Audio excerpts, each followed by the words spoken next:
How you doing, Everett? Good to see you, Everett. I will scoot over a little bit. There we go. All right. All right. No, Sorry. my wife been doing the scene on play, so I'm gonna see. Pamela Allen. Present. Denise Avant. Everett Bacon. Here. Ronald Brown. Yes, sir. Sean Calloway. Here. Marcy Carpenter. Here. Norma Crosby. Norma Crosby. Okay. Chancey Fleet. Here. Deepa Graya. Here. Ever Hairston. Here. Angela Henderson. Here. Anil Lewis. Present. Barbara Luce. Yes. Sharon Minnecki.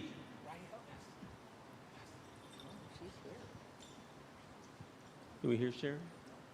Sharon Minnecki. Barbara Manuel. Here. Jim Marks. Mark Maurer. Excuse me. Yes, sir. You know, you've only heard it. Marty McKenzie. Here. Marianne Murrett. Corb O'Connor. In person, sir. Yay. Ronza Othman. Just here. Barbara Pierce. Yes, sir. I'm here. Casey Robertson. Here. Carlos Servant. Here. Tracy Sofranco. Here. Camille Tate. Here. Colin Wong. Here. Kevin Worley. Present.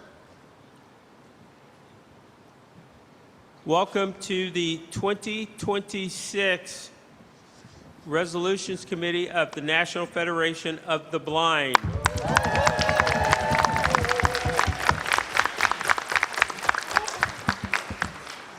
Before we get started with the committee meeting, just a couple of ground rules. You'll note there are no microphones in the aisles. This is a committee meeting, and the only individuals who will have the opportunity to comment and vote on the resolutions will be the committee members who are sitting at the table at the front of the room. Everybody else will have an opportunity to comment as well as vote on the resolutions when we bring the resolutions to the convention floor. Before we get started with the reading and the comments and voting on the resolutions, I would like to give our president, President Mark Riccobono, an opportunity to address the committee as well as the audience.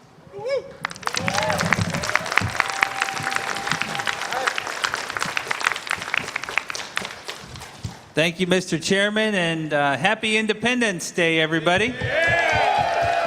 Or like, as I like to say, happy Independence Day #1, because July 6th will be Independence Day also when we kick off our general sessions, right? So we get 2 shots at it.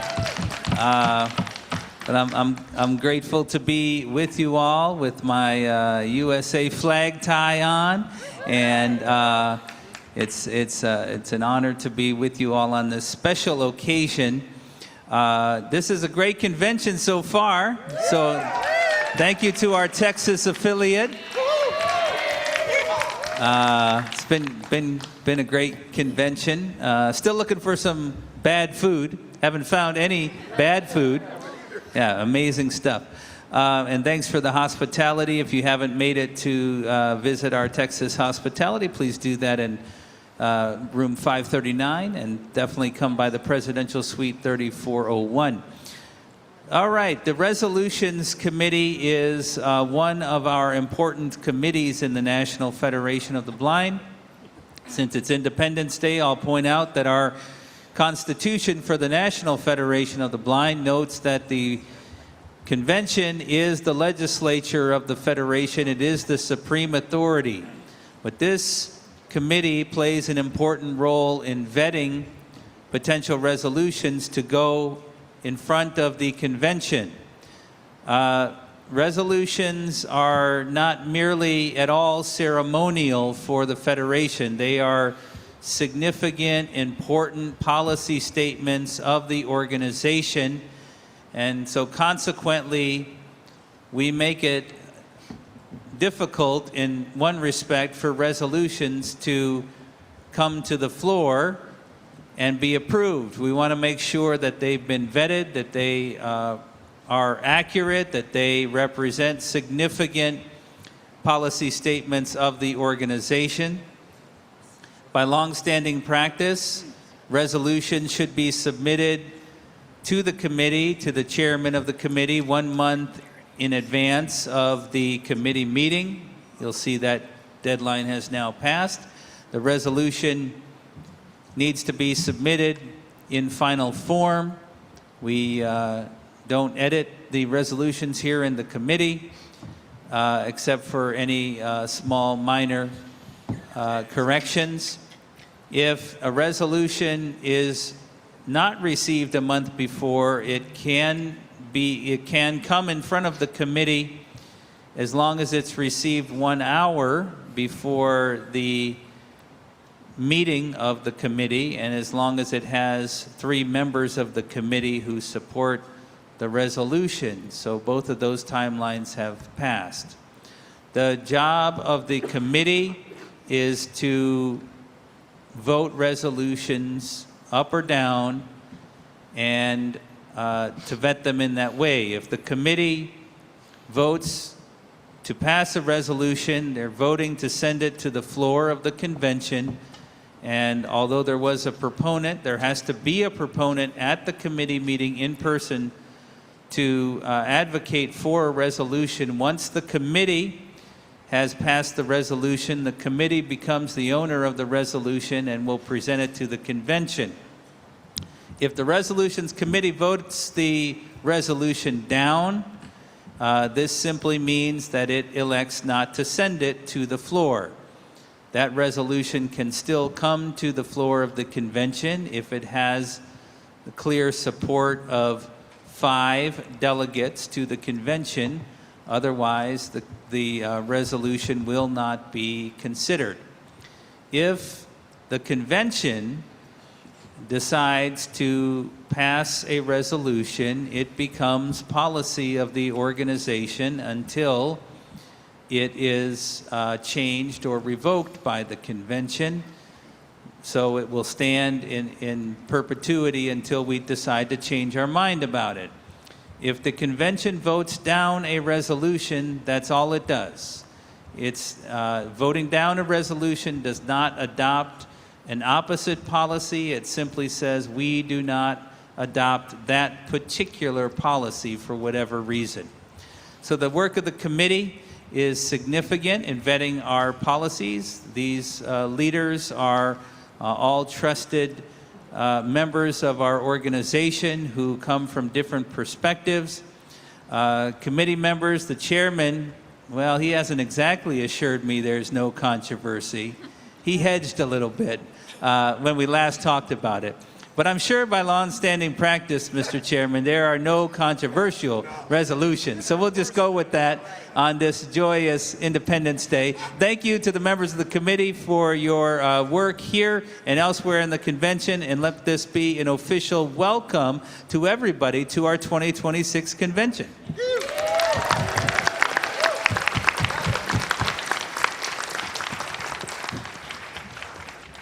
I did hedge about the controversial resolutions, and I will say at this point in time, there will be one. And that's me hedging again, because if I say there aren't going to be any, there will be that one. So if I can get Camille Tate, Here. Brian Bashan, and Jonathan Mosen to microphones.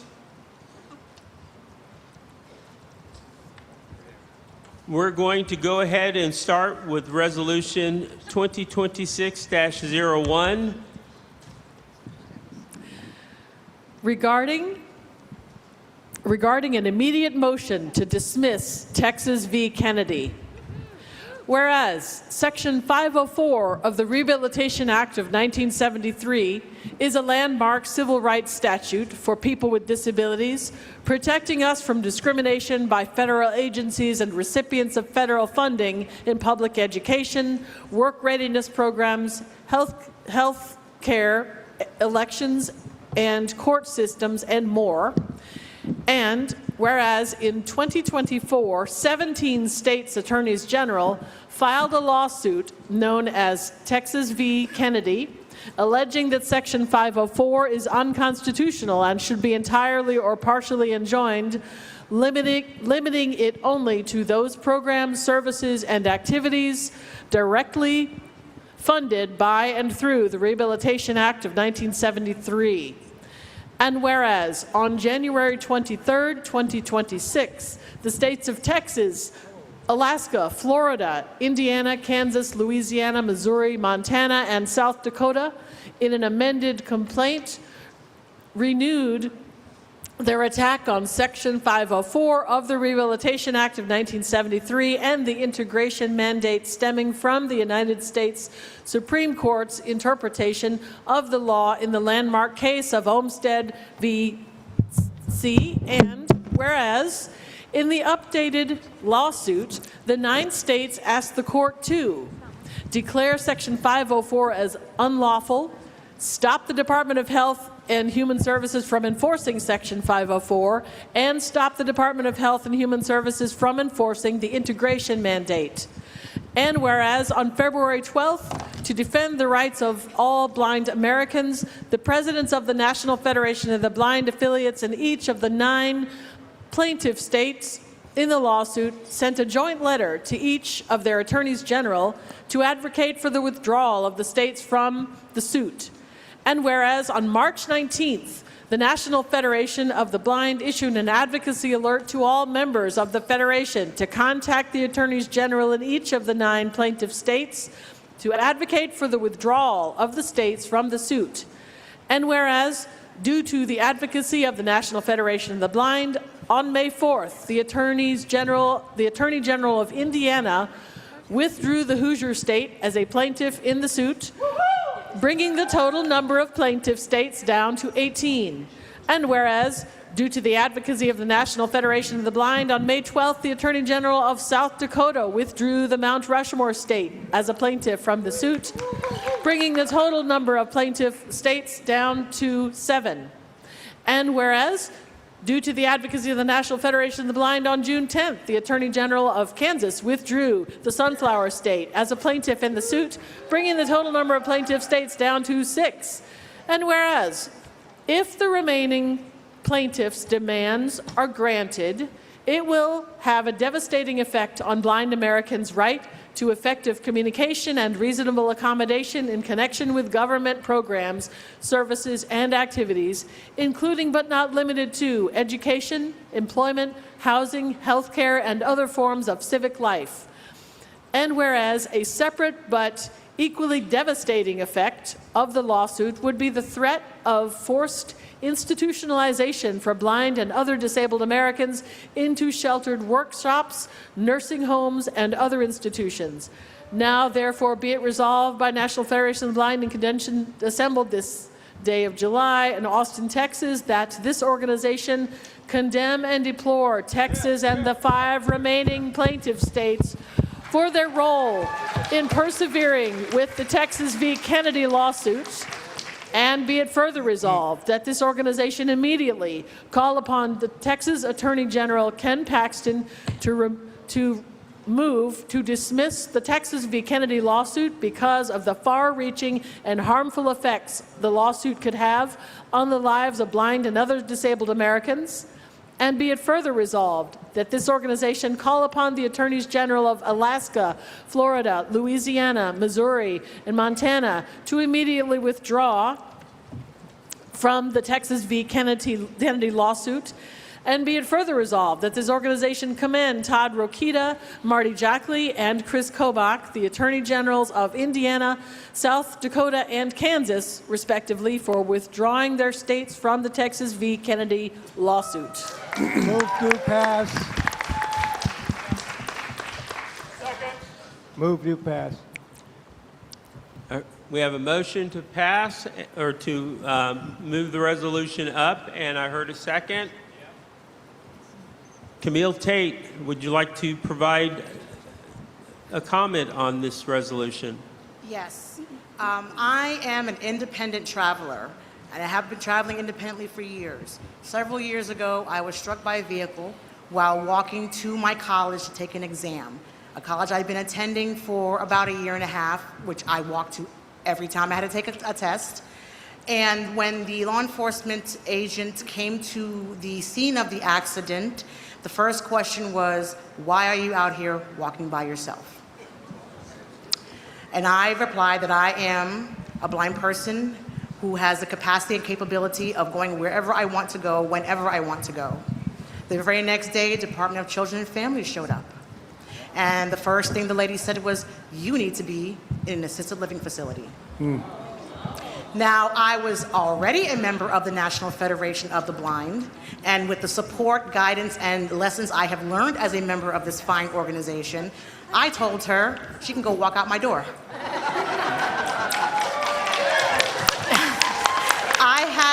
I did in fact have to fight to not be placed in a facility because I was struck by a person in a vehicle who was not following the rules of the road while I was. At the time, I knew that I had the backing of this organization, and I knew the law was on my side. I did not have to go into a facility. Now, with the Texas versus Kennedy lawsuit, there is more fear that outcome would not have happened had this law not already been in place. And so I fear that many of us who are out there in the community will be detrimentally affected if this Texas versus Kennedy lawsuit is successful. And I do encourage and I'm happy and applaud that the committee has recommended to move this forward to the floor for consideration. Thank you. Any discussion?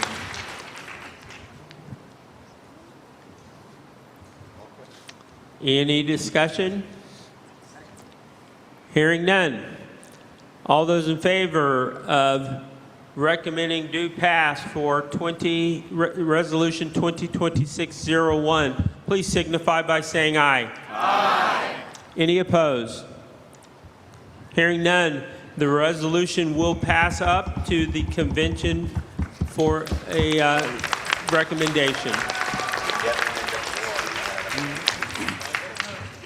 Resolution 2026-02. Resolution 2026-02, regarding supporting modernization of the Ability One program and reform of the direct labor ratio. Whereas the Ability One program, authorized under the Javits-Wagner-O'Day Act, leverages federal procurement to create employment opportunities for people who are blind or have significant disabilities. And whereas the National Federation of the Blind has long supported policies that expand genuine employment opportunities for blind people, including opportunities that promote advancement, career development, and competitive integrated workplaces. And whereas the United States Ability One Commission is currently engaged in modernization efforts, including updated compliance policies such as Policy 51.405 on employee career development, intended to improve outcomes, accountability, and upward mobility within the program. And whereas existing Ability One policy distinguishes between direct labor and indirect labor, defining direct labor as work directly required by a contract's statement of work and excluding supervision, administration, inspection, and shipping from that definition. And whereas supervisory, managerial, and administrative positions are essential to the successful operation of Ability One projects and provide critical pathways for career advancement for blind workers. Yet these roles are currently categorized as indirect labor and are not counted toward the direct labor hour ratio. And whereas the statutory and regulatory requirement that at least 75% of direct labor hours be performed by individuals who are blind or have significant disabilities can unintentionally discourage nonprofit agencies from promoting qualified blind employees into supervisory or administrative roles, thereby limiting career growth and upward mobility. And whereas modern workforce practices emphasize integrated employment, career advancement, and equitable treatment of workers with disabilities, all of which require recognition of the full range of work, including leadership and administrative responsibilities, performed by blind employees. And whereas updating the calculation of the direct labor ratio to include supervisory and administrative work performed by individuals who are blind or have significant disabilities would better align the Ability One program with modern employment goals and the intent of ongoing policy modernization efforts. Now, therefore, be it resolved by the National Federation of the Blind in convention assembled this day of July 2026 in the city of Austin, Texas, that this organization commend ongoing efforts to modernize the Ability One program, including reforms that promote career advancement, competitive integrated employment, and improved program accountability. And be it further resolved that this organization urged the United States Ability One Commission to continue advancing policies, including Policy 51.405 and related reforms that recognize and incentivize career development and upward mobility for blind employees within the program. And be it further resolved that this organization call upon the United States Congress to amend the Javits-Wagner-O'Day Act to explicitly permit the inclusion of supervisory, administrative, and other career advancement positions held by individuals who are blind or have significant disabilities in the calculation of the direct labor hour ratio.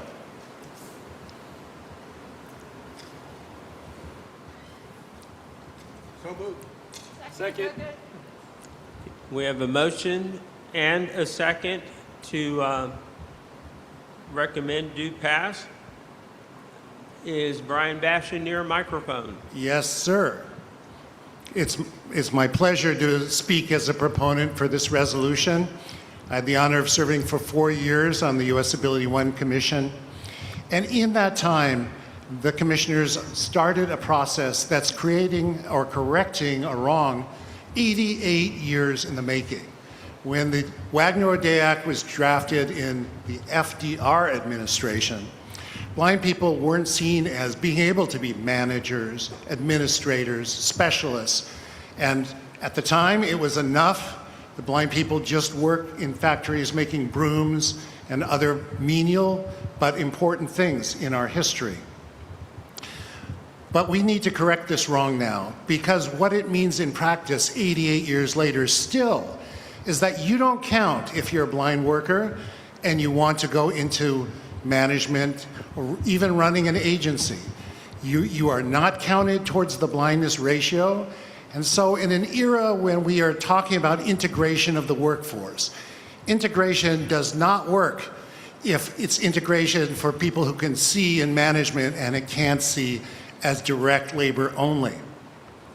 I'm really proud to see us taking a stand on this, first by applauding the work of the Commission. This 51405 regulation sets explicitly career development. It's not like you show up at an agency and the first job you get is your job for life. It mandates that you have a process every year to advance so you can get those higher jobs, and then you will count towards the direct labor ratio at whatever level you are in these nonprofits. Yeah. This is an exceedingly important thing. It corrects the vocational apartheid that we're laboring under now. And also, I call your attention to the final resolve clause here.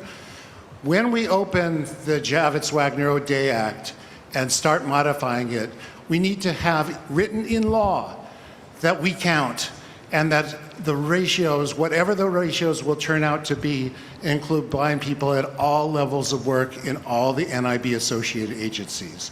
Thank you. I urge to pass.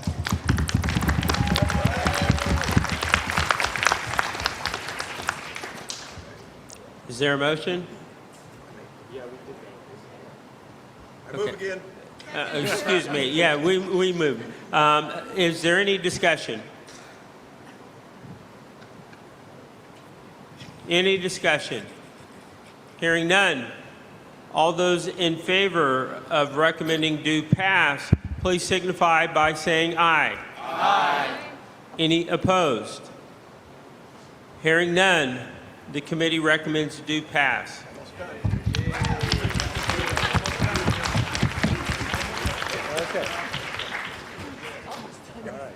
Resolution 2026-03 regarding ongoing Facebook accessibility defects.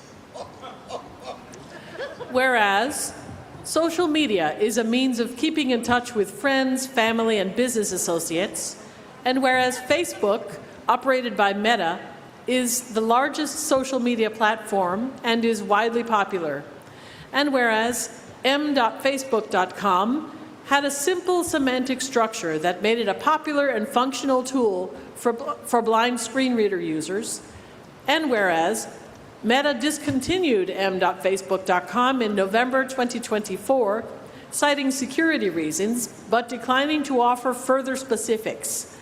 And whereas, although Meta attempted to provide alternative solutions, these alternatives have been inconsistent and do not adequately substitute for the accessible interface that was lost. And whereas many screen reader users find the current Facebook website unwieldy, unreliable, and lacking in good semantic structure. And whereas not all blind people use smartphones, making web accessibility critical for full participation. And whereas blind smartphone users are frequently inconvenienced by high-impact defects within the Facebook mobile application that prevent them from accessing core functionality. And whereas while Meta typically responds positively to these defects, fixes may take considerable time to reach end users. And whereas Meta's delays in deploying accessibility fixes create ongoing barriers to using Facebook effectively. And whereas the National Federation of the Blind is deeply troubled by the ongoing struggles that blind people experience when using Facebook, now therefore be it resolved that this organization demand that Meta improve and enforce quality control processes that prevent high-impact accessibility defects from being introduced into the Facebook product, and be it further resolved that this organization demand that Meta make accessibility a priority by collaborating with the National Federation of the Blind and screen reader developers, and be it further resolved that this organization urge Meta to establish a target date of July 1st, 2027 for a substantial revamp of the Facebook website that places accessibility at its heart.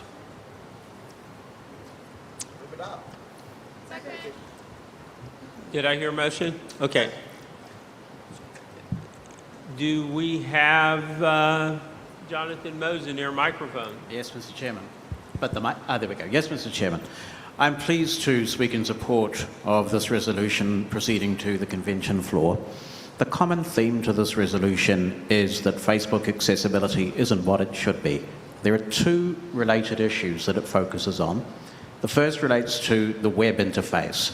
I don't think that Meta appreciated how difficult many people find the main Facebook site and how many found the MBasic site to be simple and effective. Blind people weren't the intended audience of that site, so when Meta deprecated it in 2024, because the old mobile browsers for which the site was actually intended had largely disappeared, and leaving the site up apparently posed security risks, blind people were unfortunately the collateral damage in that decision. And we have conveyed this concern to Meta even before that deprecation took place. So they were aware of the issue, and for a while they responded by introducing a way for desktop browsers to gain access to the modern mobile experience. And for many, it was a bit better than the main Facebook site, but it wasn't a patch on the MBasic site. Now, there will be some people who say that they have no difficulty at all with the current Facebook website. In particular, if you learn the unorthodox methodology that Facebook has deployed to use their site and you're willing to turn off your browse mode or your virtual cursor or your scan mode, it does sort of work, particularly with NVDA. There is a definite gap between how well it works with NVDA and how well it is working with JAWS. But the user base of Facebook is very broad. It comprises people with a wide range of tech proficiency, whether they're blind or not. It's the way that many people get to keep up with their interests, with news, with businesses, with the Federation, and with the kids or grandkids who've moved to another state or even another country. And we have received phone calls and emails from people who are angry and genuinely distraught. They feel like they have lost a vital connection with the people and things they care about. And the thing is, this is absolutely fixable. It could be fixed if Facebook would just produce an accessible website that behaves like other accessible websites. They are a large company. There is no excuse not to get on with it, and we have been patient long enough. The mobile apps are better, but not everybody chooses to use a smartphone, and that is absolutely their right. That brings me to the second aspect of this resolution, which covers the fact that while the mobile apps are better, they break a lot. In 2024, we in the Federation passed a resolution concerning the defect equity framework. And if we run this issue through that framework, it's clear that these bugs are high impact because they break fundamental functionality of the app. And if non-blind people were subjected to those sorts of bugs, Meta would fix them overnight. I do give credit where it's due. Meta is very responsive when we draw these issues to their attention. But clearly, quality control when it comes to accessibility bugs is not adequate. Meta should make better effort to ensure that these defects don't get released in the first place.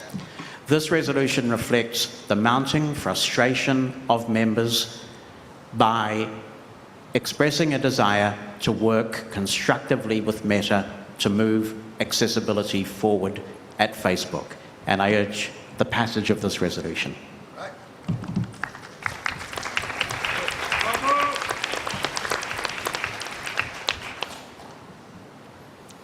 I heard a move. Was there a second? Second. Okay. Yeah, I keep doing that, don't I? So is there any other discussion? Any further discussion? Hearing none. All those recommending do pass, please signify by saying aye. Aye. Any opposed? Hearing none, the committee recommends do pass.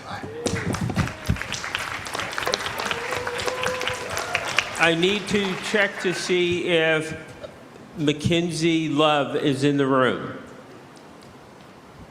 She is the proponent of the next resolution, but she is also, I know she's here at the convention participating in Braille certification seminar going on at this same time, and will be here before the end.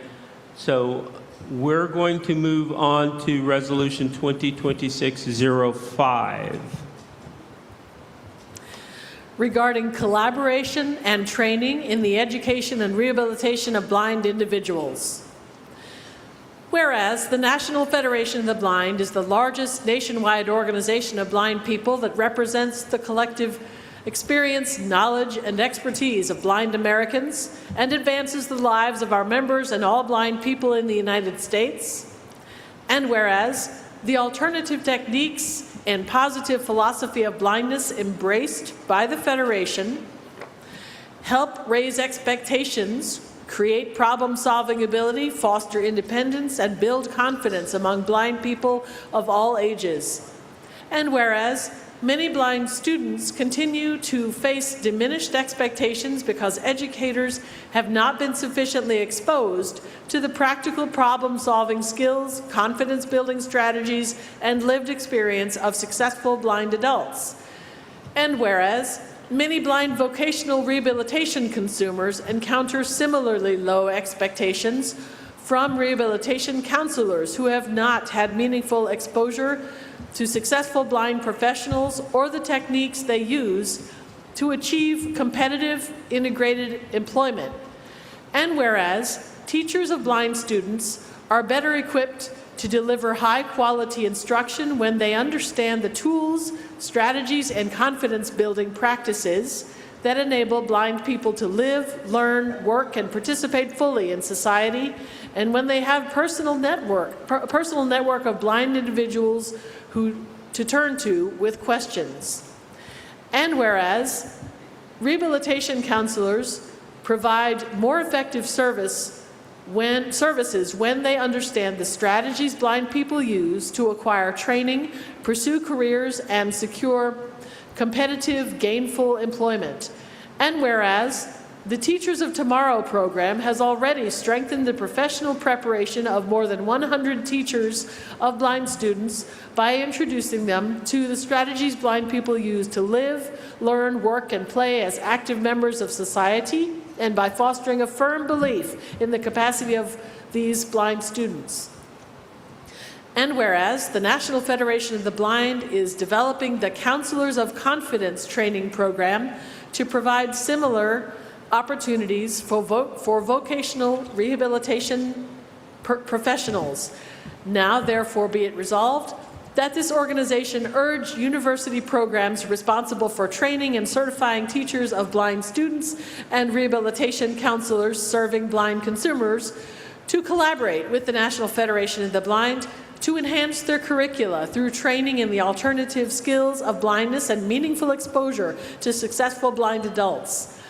And be it further resolved that this organization urge state departments of education and vocational rehabilitation service agencies to support current staff in forming these connections and to actively recruit and hire individuals who have acquired this expertise through collaborations with the National Federation of the Blind. Move adoption. Second. We have a motion to adopt and a second. I believe Casey Robertson, you should be near a mic. I am. Thank you, committee, for allowing me to speak on this resolution and for serving on this committee. As I travel the nation working with IEP Advocacy Academy and training teachers and students in different schools, I find a common denominator that's happening in all of these areas. We have a training crisis in this nation with the universities. The universities refuse to immerse their students that are becoming teachers in the programs that have successful blind mentors. And most of the teachers that come to our program through the Teachers of Tomorrow, we spend a weekend at Louisiana Tech and we immerse them with blind people at the Louisiana Center for the Blind, and it is their first experience meeting blind people and interacting with them as mentors. I've been doing the field of education for more than 25 years now, and I would not be the educator that I am if it were not for my blind friends and mentors that are sitting around me today. We simply must urge universities to work with the National Federation of the Blind and allow their students to interact with competent blind mentors so that they have an outlet to ask questions, to be mentored, and so that they can see the expectations that we have for our students and know that blind students in this nation are capable of doing anything that they choose to do. It is simply that they are trained, the professionals are trained to teach low expectations, and this is a crisis and we must stop it now.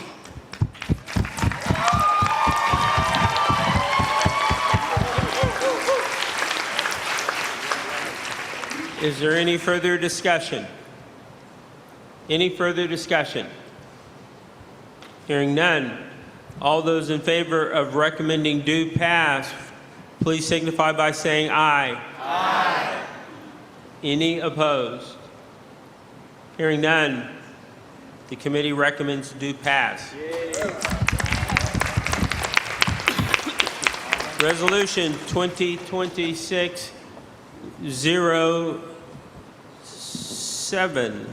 606. regarding the United States Department of Justice memorandum pertaining to the Olmstead decision.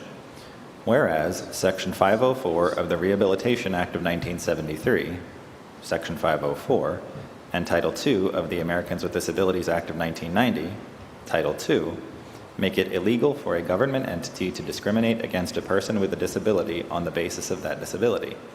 And whereas Title II states that no qualified individual with a disability shall, by reason of such disability, be excluded from participation in or denied the benefits of a public entity's services, programs, or activities.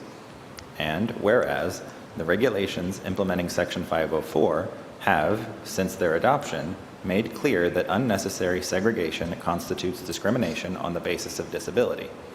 And whereas Congress directed the Department of Justice to publish regulations implementing Title II that were consistent with the Section 504 regulations. And whereas the Department of Justice published such regulations, including, among others, a regulation requiring public entities to administer programs and activities in the most integrated setting appropriate to the needs of people with disabilities. And whereas, in the landmark civil rights case, Olmstead v. LC, 527 U.S. 581, 1999, Olmstead, these regulations, as well as congressional intent and the statutory language of Section 504 and Title II themselves, were individually and collectively found by the Supreme Court to mean that people with disabilities have the right to participate in and benefit from government programs, activities, and services in our local communities rather than being institutionalized. And whereas, in 2024, the Texas Attorney General joined the Attorneys General in 16 other states to sue the Department of Health and Human Services in an attempt to have Section 504 declared unconstitutional. And whereas, as a result of the advocacy of the National Federation of the Blind, 11 of those states' attorneys general have withdrawn themselves from the lawsuit. And whereas, although the remaining 6 states are no longer seeking to have Section 504 declared unconstitutional, they have now pivoted to attacking the community integration mandate of the Olmstead decision. And whereas, on June 18, 2026, the United States Department of Justice published a memorandum opinion stating that the Olmstead decision, the Title II and Section 504 regulations requiring integration, the court cases following the Olmstead decision, and the Department of Justice's and other agencies' enforcement actions pursuant to those regulations are all incorrect and not justified by the statutes. And whereas the memorandum specifically states, neither Section 504 of the Rehabilitation Act nor Title II of the Americans with Disabilities Act, ADA, imposed an integration mandate on states in their treatment of mentally disabled individuals, nor does either statute authorize the responsible executive branch agencies to impose such a mandate. And whereas, the opinion goes on to make such assertions as the integration mandate imposed under Title II is now more than 35 years old, its vague findings about the social ills associated with discrimination against those with disabilities would likely be insufficient to justify the significant burden that the integration mandate imposes on states. Whereas the right to live in the world is a core civil and human right of people with disabilities, including the blind, as recognized by our leadership since the earliest days of the Federation. And whereas blind people have too often been unnecessarily segregated in schools, made to work in sheltered workshops, and forced, as we age, into nursing homes, institutions, which limit our quality of life and our ability to pursue the lives we want. And whereas, in sum, the Department of Justice has reversed its position on the community integration mandate, thereby weakening the Olmstead decision and throwing open the door for the forced institutionalization of people with disabilities nationwide. Now, therefore, be it resolved that this organization condemn and deplore any attempt to curtail the rights of Americans with disabilities up to and including any measure which would seek to institutionalize people with disabilities against our will.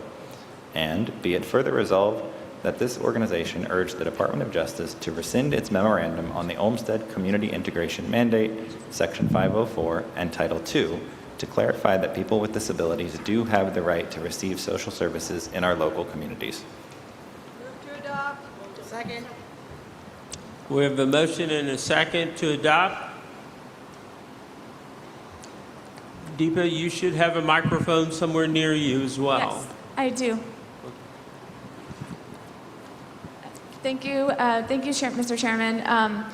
So this Office of Legal Counsel memorandum opinion does not overturn or rescind Olmsted, but it does create the message that sends the message that the federal government will stop enforcing the integration mandate and will allow states to argue now that they don't need to provide services in the most integrated setting. And this is a huge threat to us because we can eventually stop receiving education services in the most integrated settings. We can stop receiving services we may stop being integrated into employment and resort back to sheltered workshops and other segregated settings, and we can be forced into nursing homes and other institutions against our will, and we cannot afford to go backward. And a threat to one group in the disability community is a threat to all of us, and so we just cannot afford to go backward. You know, we all know that segregation leads to limited opportunity, lack of dignity, and lack of independence. And this is why we must support this resolution to have this dangerous opinion rescinded. Thank you.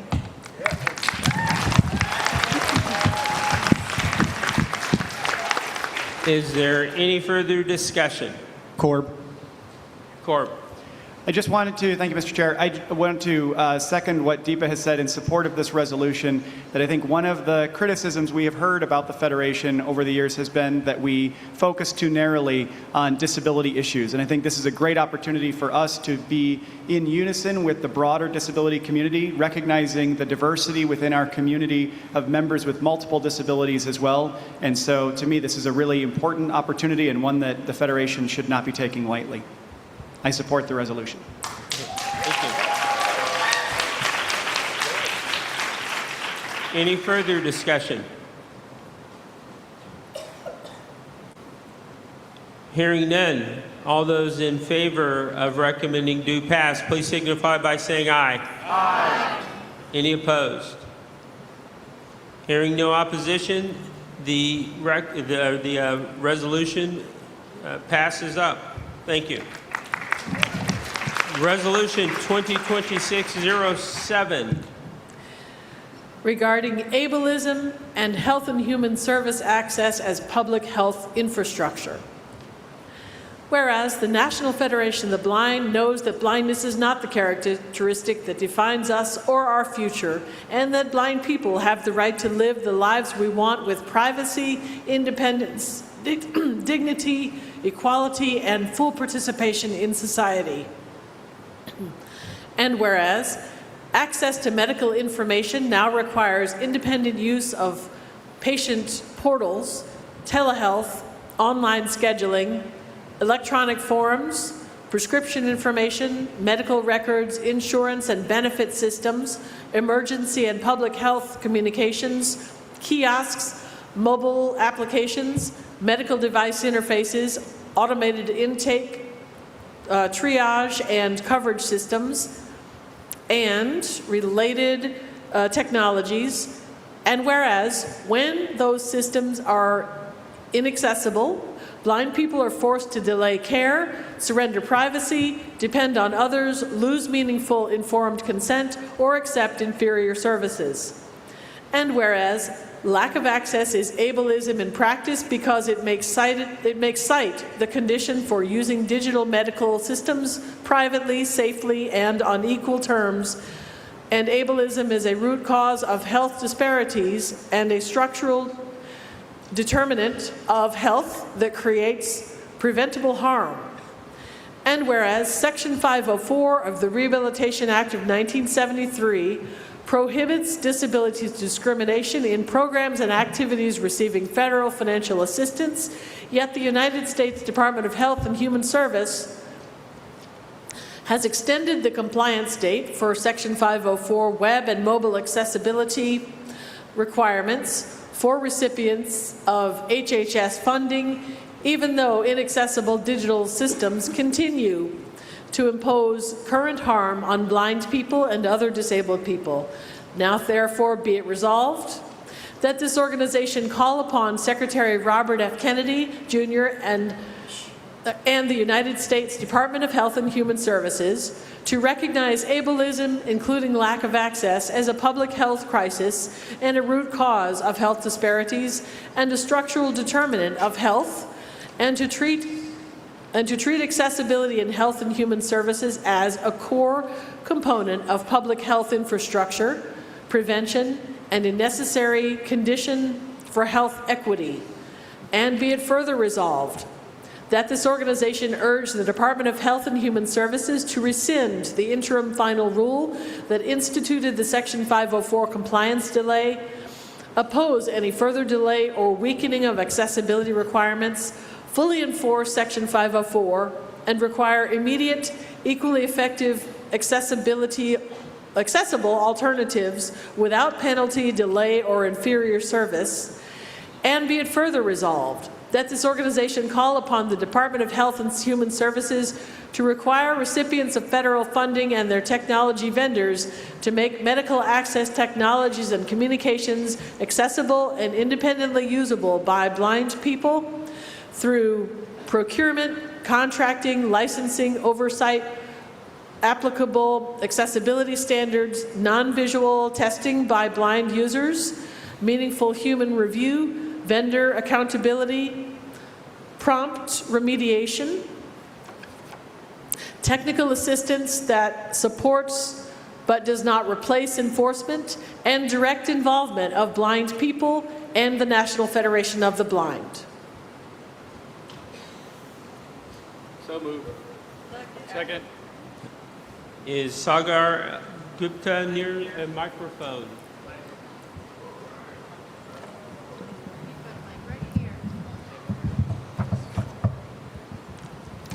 Hello, Mr. Chairman and members of the committee.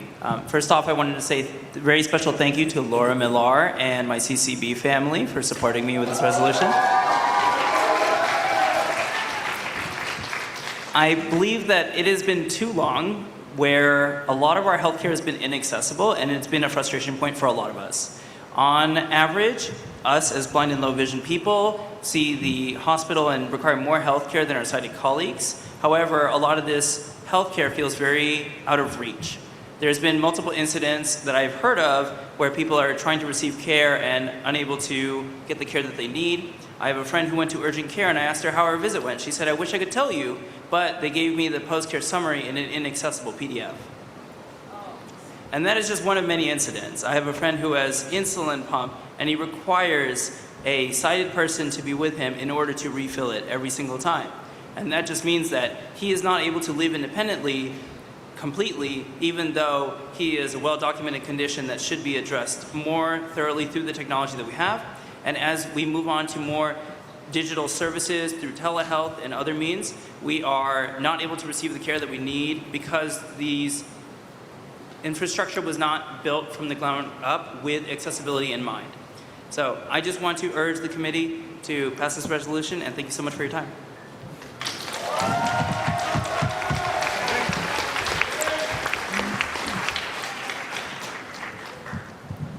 Any further discussion? Did I hear somebody call? No. In the audience. So, any further discussion?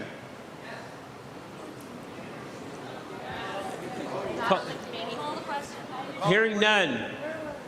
All those in favor of recommending do pass, please signify by saying aye. Aye. Any opposed? Hearing none, the resolution will be passed up to the convention. Before we continue in sequence, let me call again to see if Mackenzie Love has completed their work in the Braille certification seminar. Are you here? Eric Duffy, are you here?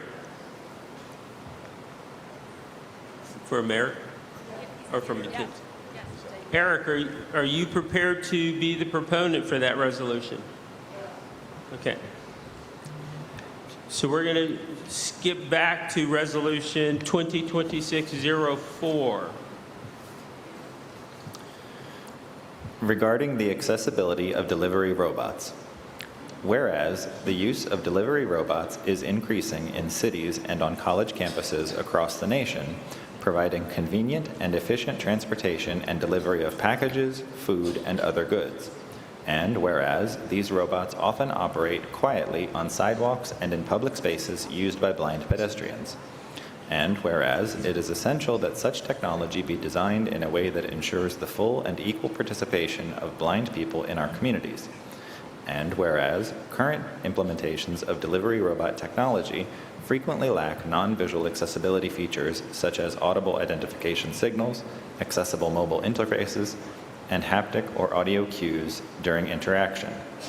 And whereas without such non-visual accessibility, blind pedestrians face safety risks, barriers to independent travel, and exclusion from the benefits of this modern form of delivery. And whereas the National Federation of the Blind has long advocated that emerging technologies must be designed to serve all members of society, including blind people, from their inception rather than as an afterthought. And whereas companies deploying delivery robots, as well as the manufacturers of these devices, have the responsibility and technological capability to integrate non-visual access solutions that ensure safe, independent, and equitable use by blind individuals. Now, therefore, be it resolved that this organization call upon all companies deploying delivery robots and all manufacturers of these robots to work in partnership with the National Federation of the Blind and take immediate steps to ensure that delivery robots are non-visually accessible. And be it further resolved that we urge these stakeholders to integrate audible and haptic feedback mechanisms, accessible mobile applications, and other inclusive design features into all current and future delivery robot systems. And be it further resolved that this organization urge all policymakers involved in promulgating regulations and guidelines regarding autonomous delivery robots to require non-visual accessibility in the creation and deployment of the robots, ensuring that the blind can travel safely and independently in our communities while enjoying the convenience of these delivery robots on terms of equality. Heard a motion to pass in a second. Eric, are you prepared to talk about the resolution? I am. Okay. Thank you. Most of us in this room have probably not encountered these robots yet. Primarily, they're used on college campuses right now, but companies such as Amazon, some of the delivery apps like Instacart and other services are also starting to use these robots. And although we haven't encountered them yet, we soon will. Mackenzie Love, who is the sponsor of this resolution, encountered him while in her freshman year at Miami of Ohio University. She did not realize that this was going to happen, and all of a sudden her lunch order was being delivered by a robot. There was no way she could find the robot without sighted assistance. And as we know, it is very possible to make these things very accessible today, and it's important now that we begin to call upon these companies, both the manufacturers and the companies that deploy these robots, to make them with non-visual accessibility. Urge to pass. Thank you. Othman? Ron's up. So I do support the resolution, but I think one other important aspect in my encounter with one of these that's worth noting is that they are the next generation of silent entities in our communities. And I learned this the hard way by, as I was walking, one crossed my path because they don't avoid, they expect pedestrians to avoid them. And so somebody's poor lunch went splat. And so had I been able to hear some kind of auditory information that this thing was in my vicinity, I would have been able to actively avoid it. Or potentially, if they do better, it avoid me. And so that's another important aspect in terms of the accessibility for this particular real world thing that's going to be really cool, but also we need to make sure they fix it now rather than after it's already on the streets. Any further, excuse me, any further discussion? Hearing none. All those in favor of recommending do pass, please signify by saying aye. Aye. Any opposed? Hearing none, the resolution will be recommended to pass up to the committee or to the convention. If I can get Jonathan Mosen and Menahil, is Joffrey to the microphones.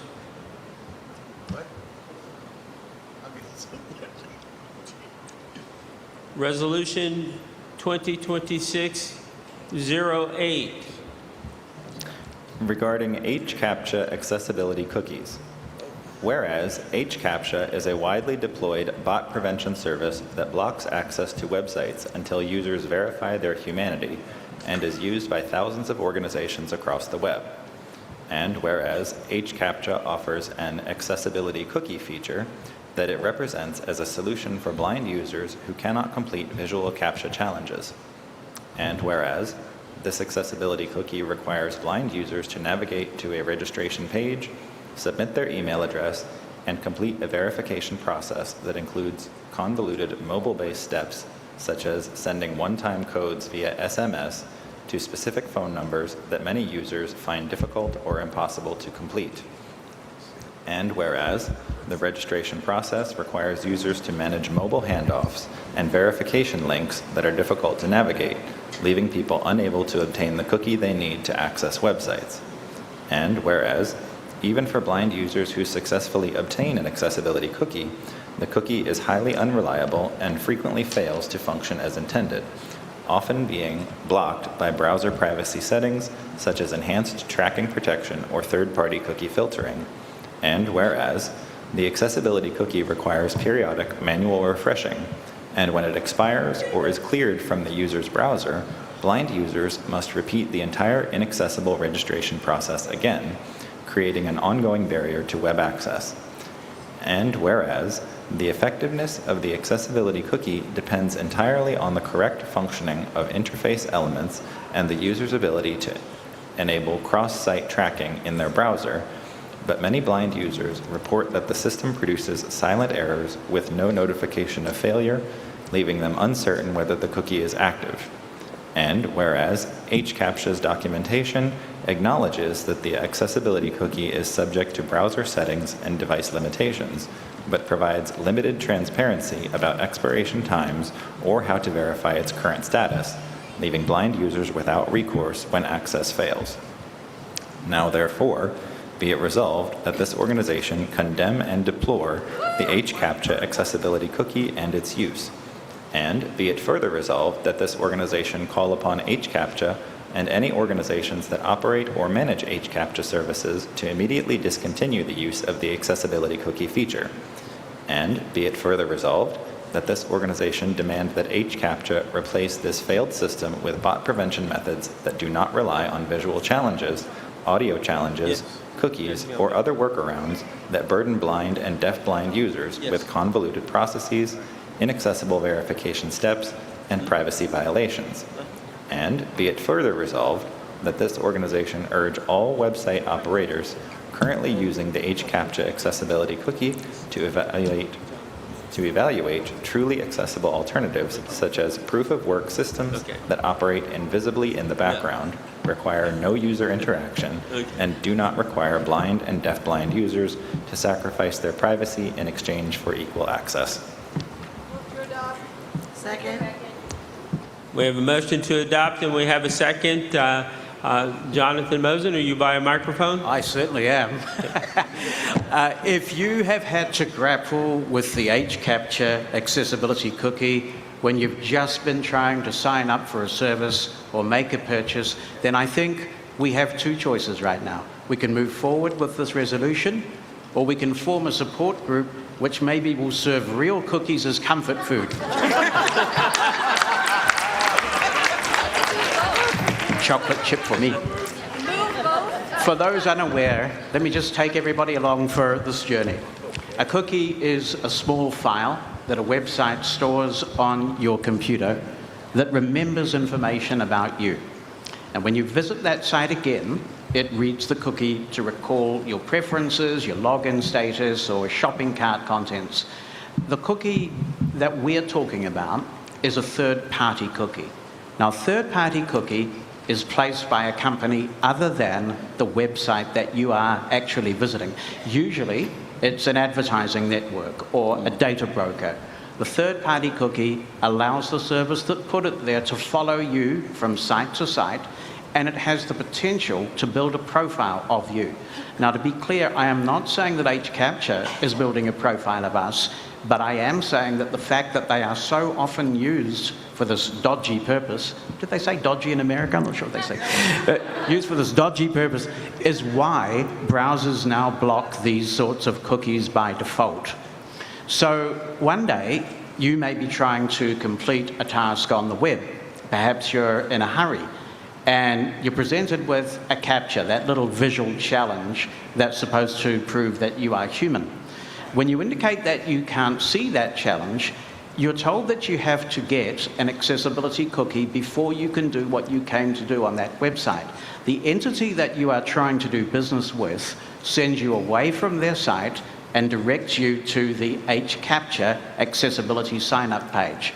You have to create an account on this third-party site, which is not the site you want to do business with. You have no choice but to provide HCAPTCHA with your email address or other contact information if you want to do business with the original site you visited. You check your email, and if you're lucky, you will have an email asking you to confirm the sign-up. And once you do, you're redirected to the HCAPTCHA dashboard where the accessibility cookie is automatically set. Many people have reported that even getting this far is challenging. So once you have been granted this encrypted cookie, congratulations, you can use it several times per day, though it has to be refreshed periodically via login. If you want to use the cookie on multiple devices, well, you have to activate the email login link sent to you on every device that you want to use just to get this cookie. Now, HCAPTCHA's accessibility cookie is one of the most frustrating experiences you can have with a computer. It is convoluted, it's privacy violating, it's time consuming, and it's often completely broken. One of the beauties of the internet is that we all have the complete control that we ought to over whether and how to disclose that we're blind. The accessibility cookie takes that away from us. It requires you to put a little file on your computer that says, hey, cyberspace, I'm blind. And if you don't do this, you're locked out of the websites that deploy it. If it were merely a philosophical discussion, it wouldn't be so bad. But the stories people tell us of going around and around in circles trying to obtain one of these cookies so that they can just go about their business on the web are horrifying. Even if you persist and you get one of these little critters, it probably won't work because the browser manufacturers block them. There are better options, the resolution details them, and in fact, for some enterprise solutions, HCAPTCHA itself offers better options. The so-called accessibility cookie makes it magnitudes more complex for a blind person to use a site than anybody else. How on earth can they call that accessible? I urge the committee to pass this resolution to the convention floor. Lewis? Did I hear somebody call for Lewis? the floor? Danielle, go ahead. So I'm going to support passage of the resolution so that our members who speak the language that Jonathan was just speaking can really have a shot at it, because he lost me after the second option of getting cookies in lieu of addressing this. But I was just curious, have we reached out to them, and if so, what response did we get from HCAPTCHA? We have reached out, Mr. Chairman, we have reached out to them, and they essentially don't seem to appreciate the magnitude of the problem. There is so much social media feedback on this, feedback on Reddit all over the place, and they seem to think that we're all exaggerating. Mr. Chairman, if that guy can't do it, nobody can do it. Any further discussion? Hearing none. All those in favor of recommending do pass, please signify by saying aye. Aye. Any opposed? The resolution will pass up. If I can get Curtis Chong near a microphone. Resolution 2026-09. Regarding the inaccessibility of automated and AI-powered pre-employment screening platforms.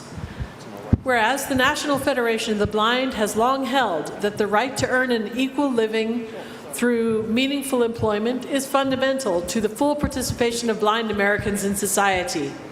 And whereas, according to the 2024 American Community Survey conducted by the United States Census Bureau, 61% of blind Americans are either unemployed or underemployed, a statistic that reflects not the limitations of blind people, but the barriers embedded in the systems through which employment is obtained.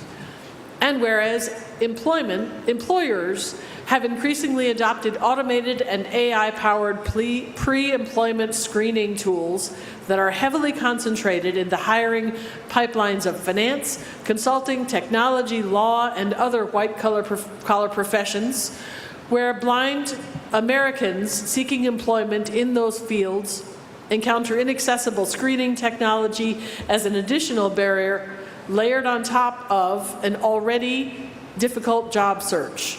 And whereas these tools fall into two primary categories that together function as sequential barriers capable of eliminating a blind candidate before any human reviewer ever evaluates their qualifications: game-based cognitive and behavioral assessments and AI-powered video interview platforms.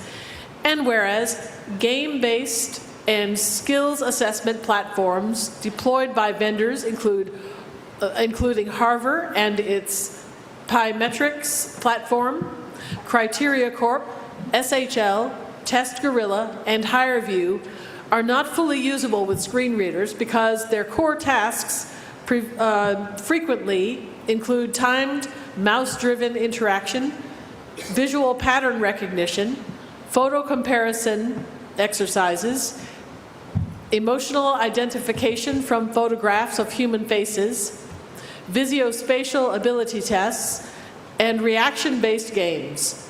And whereas, when such barriers exist, some vendors seek to overcome them only by granting extra time, which does not provide an adequate non-visual alternative to completing the assessments. And whereas the AI-powered video interview platforms evaluate candidates based in part on visual behavior such as eye contact, facial expressions, and other purely visual behaviors that blind candidates cannot produce in the conventional manner, resulting in algorithmically lowered scores for reasons entirely unrelated to a candidate's qualifications or fitness for the role. And whereas, although some AI-powered video interview platforms had made meaningful progress towards screen reader accessibility in their video interview products, such as HireView, which also discontinued the use of visual analysis in their platforms, nevertheless, barriers remain, including inaccessible timer notifications and cumbersome navigation between response options, such that technical completability is not the same as a fully accessible and equitable experience. And whereas some pre-employment screening platform vendors, including Harvard, HireView, SHL, Criteria Corp, and Test Gorilla, have published accessibility statements or voluntary product accessibility templates a self-reported document that carries no independent verification, nor certification, no certification of actual usability by blind screen reader users, and no enforceable commitment to accessibility of specific interactive tasks, and claim varying levels of WCAG compliance. And whereas Title I of the Americans with Disabilities Act, ADA, prohibits employment discrimination against qualified individuals with disabilities and requires employers to provide reasonable accommodations during the hiring process, including when third-party tools are used to screen applicants, and the employer bears legal responsibility for ADA compliance even when the inaccessible barrier is created by the vendor's platform. And whereas in May 2022, the United States Department of Justice and the Equal Employment Opportunity Commission, EEOC, each issued technical assistance documents addressing how employers' use of algorithmic and AI hiring tools may violate the ADA, and even though the EEOC's document was subsequently removed from the agency's website in 2025, the underlying ADA obligations remain in place, in force. And whereas this guidance, while important, carries no independent regulatory force, imposes no enforceable technical standard on screening vendors, and leaves the entire burden of enforcement on individual blind job seekers who must choose between filing an EEOC charge and preserving any chance of being hired.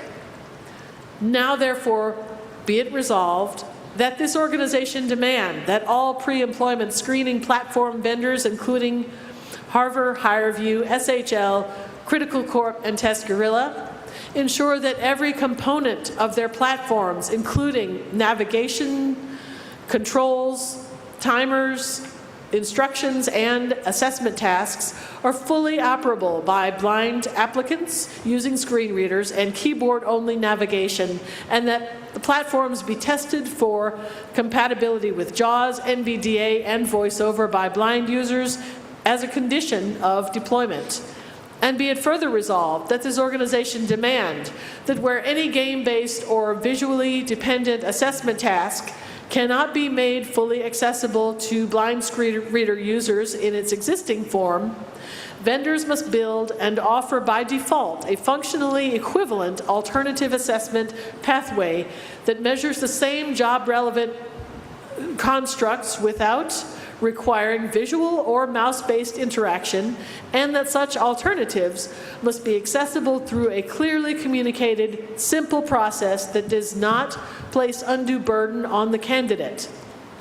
And be it further resolved that this organization demand that any AI-powered video interview platform employing eye contact, facial expression, or other visual behavior metrics in candidate scoring immediately cease using those metrics.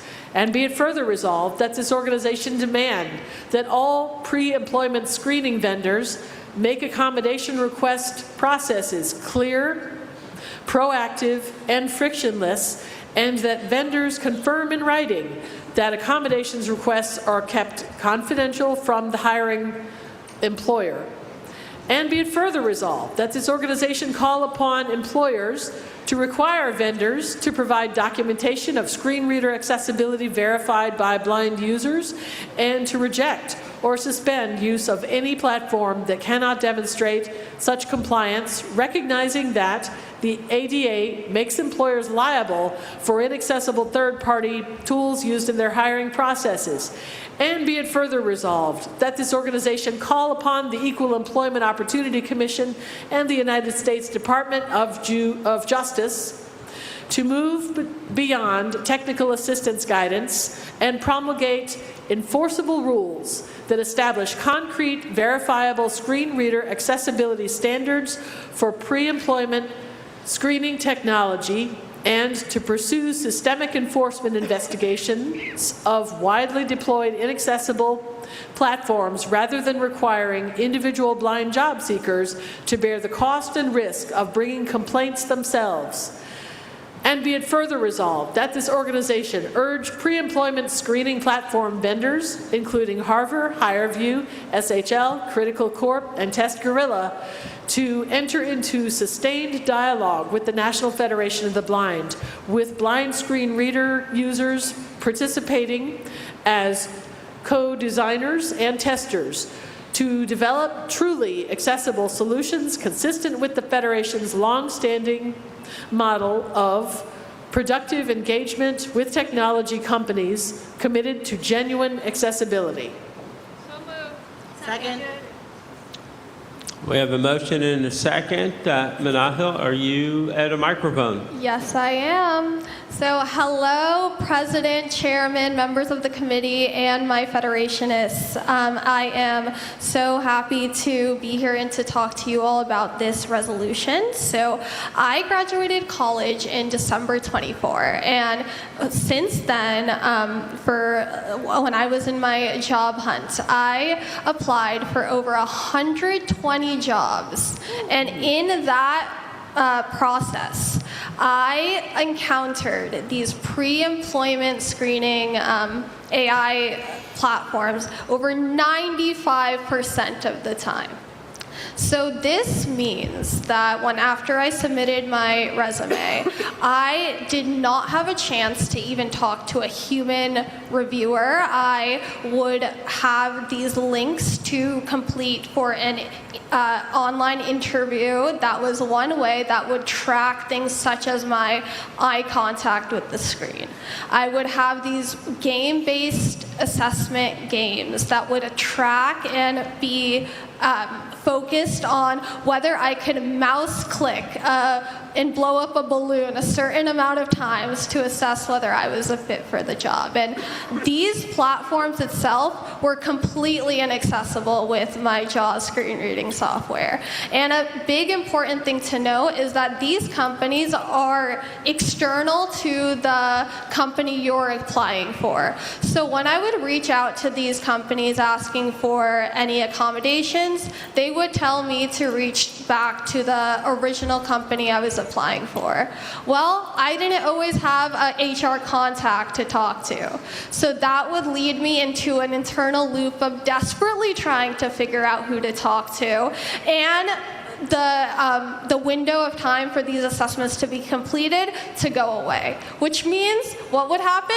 An automatic rejection. And that was extremely, extremely frustrating, especially when you think that you could be so qualified for a position. And through having conversations with other people in similar situations, other people in the National Federation of the Blind, I found that this was such a common practice and something that I feel is very, very important for us to address and not fair for us to have to deal with. If technology is here and being implemented to try to figure out who gets a chance to be employed, it should be utilized to give blind people a fair chance too. And I urge the adoption of this resolution. Thank you.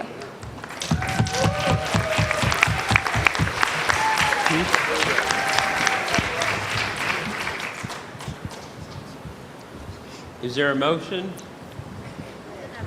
Oh, we did that. That's my third time. Lewis? Go ahead, Neil. So definitely co-signing on this as a problem. We have relationships with researchers that point out that it is very easy to discriminate using the AI tools. My concern is with one of the remedies that if they're not able to make it possible for a blind person to use the same tools that everyone else, then an alternative tool will be developed. And I know we always have a history of, separate is never really equal. Is there a way, and maybe this was addressed by the third to the last resolve, I'm not really sure, but to ensure that the employer or the HR professional doesn't know that this person used that alternative, because in doing so, they're already setting it up for discrimination. So was there a provision? I think I may have heard what sounded like addressing it, like I said, in the third to the last resolve, but I'm not really sure. Yes. Can we read that resolve again? The third to the last says Be it further resolved that this organization call upon employers to require vendors to provide documentation of screen reading accessibility verified by blind users and to reject or suspend use of any platform that cannot demonstrate such compliance, recognizing that the ADA makes employers liable for inaccessible third-party tools used in their hiring processes. So that one's addressing ensuring that it's accessible, but it doesn't address whether those results are discernible from the ones that are being used by the other tool. Corb. Go ahead, Corb. There's another resolve that does address this. However, I don't have the text in front of me. I do. It begins that this organization demand that all pre-employment screening, so I can read it or the reader can read it. Would you like me to read? So it's the fourth to last. Should we read it, Mr. Chair? Yeah, can we go ahead and read the resolve that does address it? Right. That this organization demand that all pre-employment screening vendors make accommodations requests processes clear. Is this the one? Yes. Clear, proactive, and frictionless, and that vendors confirm in writing that accommodations requests are kept confidential from the hiring employers.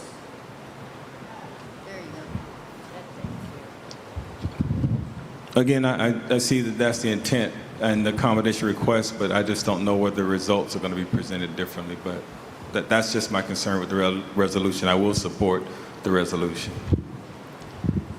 Any further discussion? Corb. I would just say that I hear your concern, Anil, and it seems to me that that resolve addresses the need for those accommodations to be kept secret and away from any member of the employer, so that our requests for accommodations would only go to that third-party hiring tool and be handled in that way.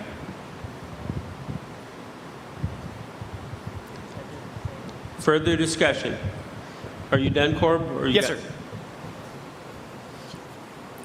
Any further discussion? Hearing none.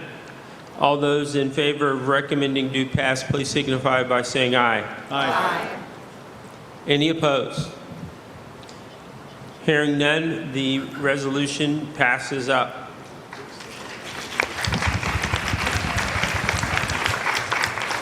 If I can get Maurice Perret and Amy Porterfield near microphones. Resolution 2026-10. Regarding deficiencies with Microsoft's new Outlook software. Whereas, in a variety of public articles and blog posts, it has been made abundantly clear that Microsoft is planning to end support for its classic Outlook program sometime in 2029, and that this year it will start to release its Microsoft 365 product, replacing the classic Outlook with what it calls the new Outlook. And whereas, in recent months, it has been reported by blind people who have installed Microsoft 365 on brand new computers that it is no longer possible to revert to the classic Outlook without assistance from the Microsoft Disability Answer Desk or someone with the appropriate technical skills. And whereas, blind people involved in the testing of the new Outlook have reported that while they are willing to test out the new features of the software, they revert to the classic Outlook while performing the everyday tasks that need to be accomplished in order to be truly productive.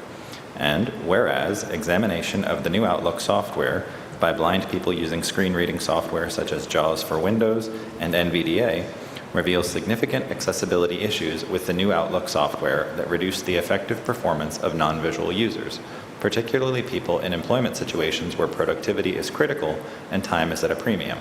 And whereas examples of the problems faced by blind users of the new Outlook include, but are by no means limited to, the following. 1. The classic Outlook makes it possible for keyboard users to attach files to and detach files from email messages using the standard copy and paste keyboard commands, while the new Outlook only supports attaching files to a message. 2. When spell checking or grammar checking an email, it is almost impossible for the screen reader user to learn exactly what word has been misspelled or what grammar error has been made. 3. There are many instances in the new Outlook where the screen reader loses focus thus forcing the user to tab several times to return to work in progress, if tabbing is indeed possible. 4. Pressing escape to close a message window too often results in the new Outlook disappearing from the system with no non-visually accessible indication. 5. Accepting a meeting invitation in the new Outlook requires the keyboard user to tab several times to the meeting request, while the classic Outlook provides a much more efficient method to accept an invitation. And 6. The new Outlook does not currently support copying emails into older archive files into which longtime users of the classic Outlook may have stored decades of email messages. And whereas, for decades, the classic Outlook has become an essential tool for the blind to send and receive emails efficiently, and training programs for the blind have invested considerable resources to train their students to use this software. And whereas, transitioning from the classic Outlook to the new Outlook presents a significant need for additional training for blind users, which stresses a service delivery system that is already overburdened.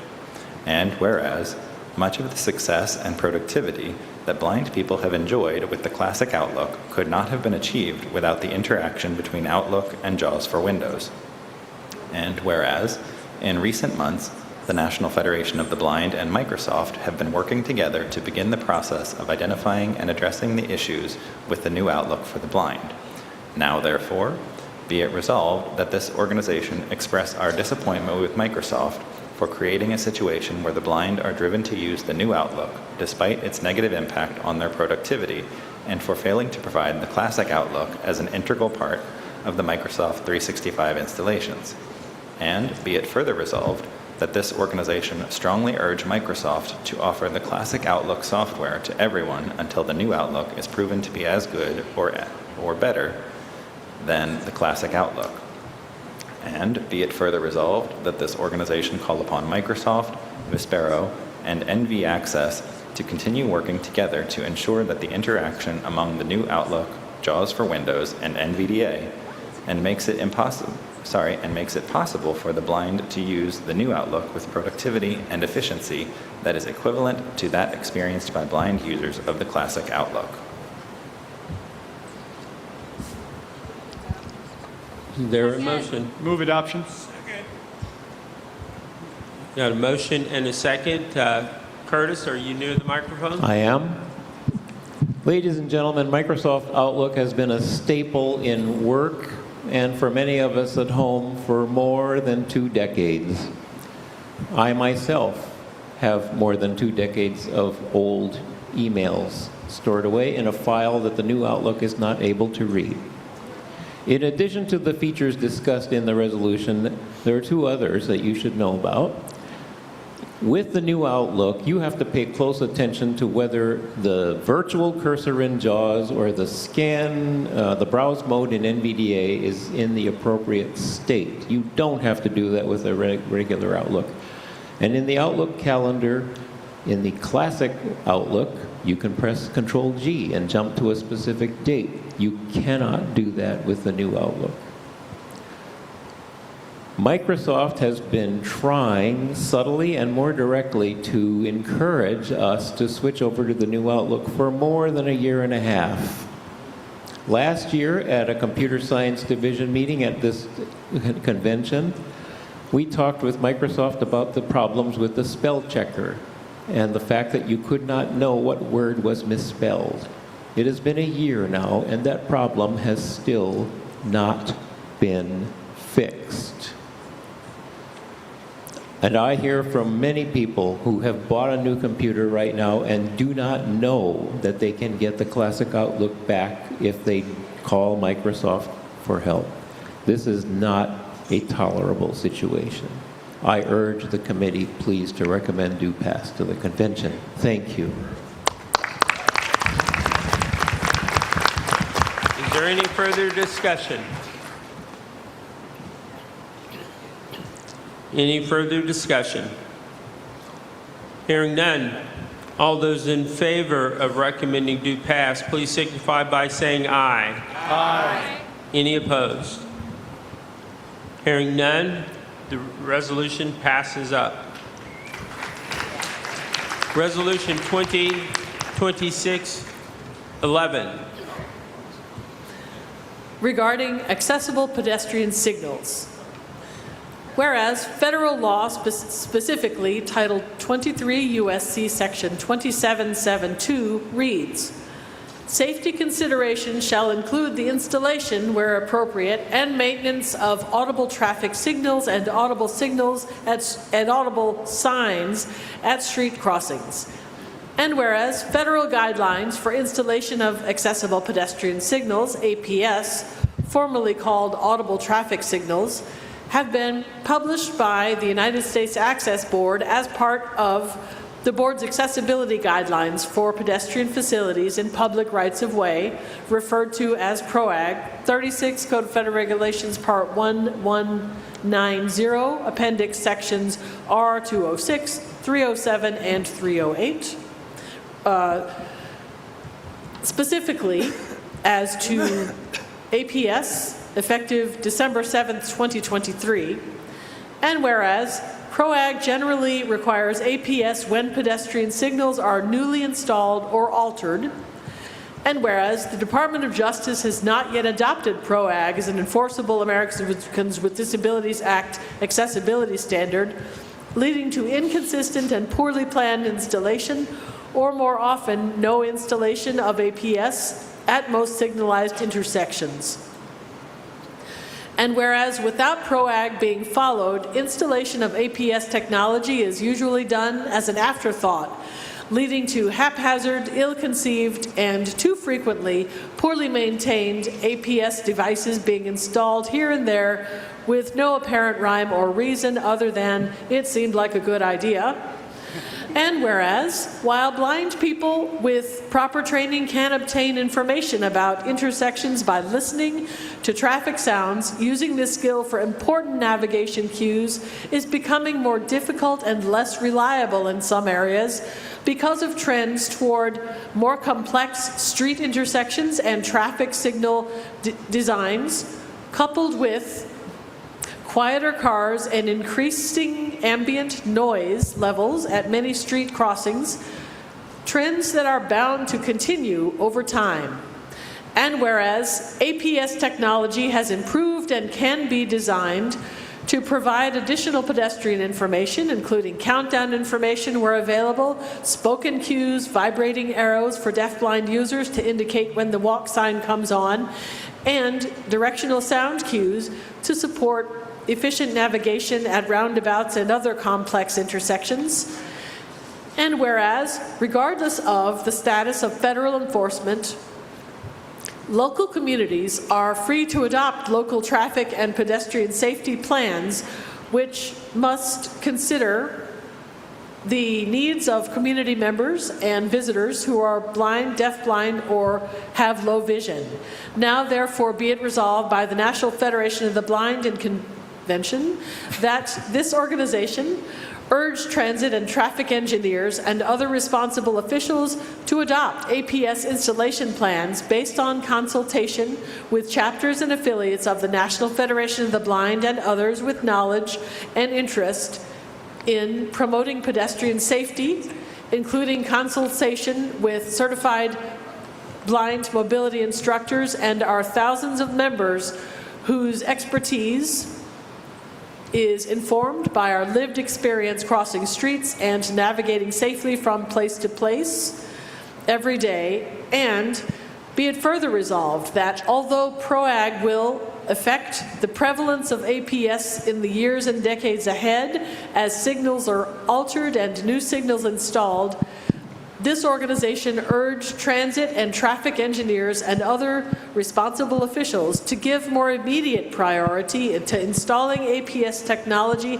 at all intersections where walk signs do not coincide with stop-and-go signals for vehicular traffic, including intersections where signals are set to stop traffic from all directions while pedestrians get the walk sign to cross in any direction, diagonal included, and in all cases at intersections where signals include leading pedestrian intervals, requiring stop traffic to remain stopped while pedestrians get the walk sign to start crossing before traffic is allowed to go in the same direction. And be it further resolved that this organization urge proactive adherence to PROAG with respect to accessible pedestrian signals to achieve more purposeful and consistent placement, design, and maintenance of APS technology to best meet well understood and actual pedestrian safety needs as best explained by the blind ourselves. Move to adopt. Second. We have a motion and a second to adopt. Do we have, Maurice, your microphone? Yes, sir. Okay. Thank you, distinguished chair, members of the committee, and my Federation sisters and brothers. Aloha. Yeah. Aloha. So, it's been some years since this organization has addressed the issues surrounding the installation and operational function of these accessible traffic signals.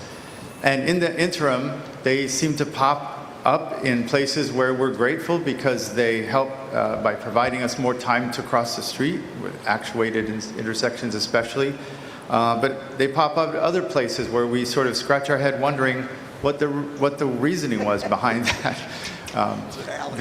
Without enforcement of the United States Access Board's very sound guidelines, there's a randomization of these audible or accessible traffic signals that, while there are models that make a lot of sense and that make, with the increased proliferation of electric vehicles, increasing complexity of street intersections and configurations, makes it in some cases easier for us to use when they're under our control, but I've seen many examples in cities where the accessible traffic signal is actually a hazard to our safety and to be avoided, and is given some models where we have a clickety-clack in our ear while we're trying to listen to parallel traffic. So we're urging passage of this because we want the guidelines to be enforced. And we want the people who are making the decisions to talk and work with the people ourselves, the blind, pedestrians, upon whose safety is in our hands, so that they can better be informed about why these things should make sense at the places where they do, and eliminate the ones or revise the ones or change the ones where they don't. We need to be involved in this process. Otherwise, it's going to continue to be random. And in some cases, I'm afraid that we'll look at instances where there could actually be a hazard to our safety rather than a help. Thank you. Is there any further discussion? Lewis? Go ahead, Neil. So I'm definitely in favor of this resolution, and I think Scott LaBar is smiling down on us because I think it was his intent to also offer some updated policy related to this. And I'm glad that our policy is catching up with our practice. The thing I would hope we would also do as an organization is these traffic signals have evolved so much. I just learned a lot in just listening to this resolution, so hopefully we can internally develop a resource that educates our members about what devices are available out there, so we really can be truly good partners with our local municipalities in installing these systems. Kevin? Huh?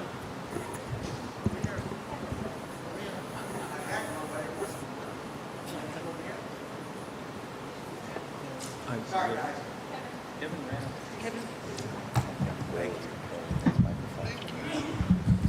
Thank you. The mic by my chair was not accessible to me. So I'm for this. However, as many of us have worked on the local level to get these passed, the pushback is going to be the expense. I mean, you get figures, as I did my research, between $7,000 and $35,000. And when we pass this, we're just going to have to be vigilant, because in budget crunches in a lot of communities, they're simply just going to say no. I've served on these transit committees for years, and I'm pretty well known in my community, and you just get no from city officials. So I'm just suggesting we're going to have to be strong in this. And having this resolution that really sets it forth, which we haven't done in years, I think will be much helpful. Thank you. Any further discussion? Any further discussion? Hearing none. All those in favor of recommending do pass, please signify by saying aye. Aye. Bacon? Aye, okay. Is that for discussion or for a nay vote? I'm calling for the floor after your motion. After the vote, yeah. After. So, any opposed? Hearing none, the motion carries.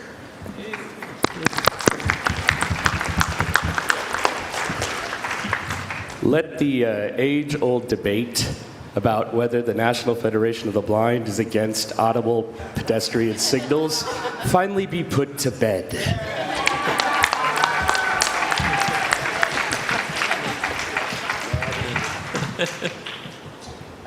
If we can get Aaron Daly near a microphone, Resolution 2026-12. Regarding the realignment of special education services, rehabilitation programs, and civil rights enforcement within the federal government. Whereas on June 16, 2026, the United States Department of Education, ED, announced structural changes, including a partnership between the Office of Special Education and Rehabilitative Services, OSERS, and the Department of Health and Human Services, HHS, as well as a partnership between the Office for Civil Rights, OCR, and the Department of Justice, DOJ.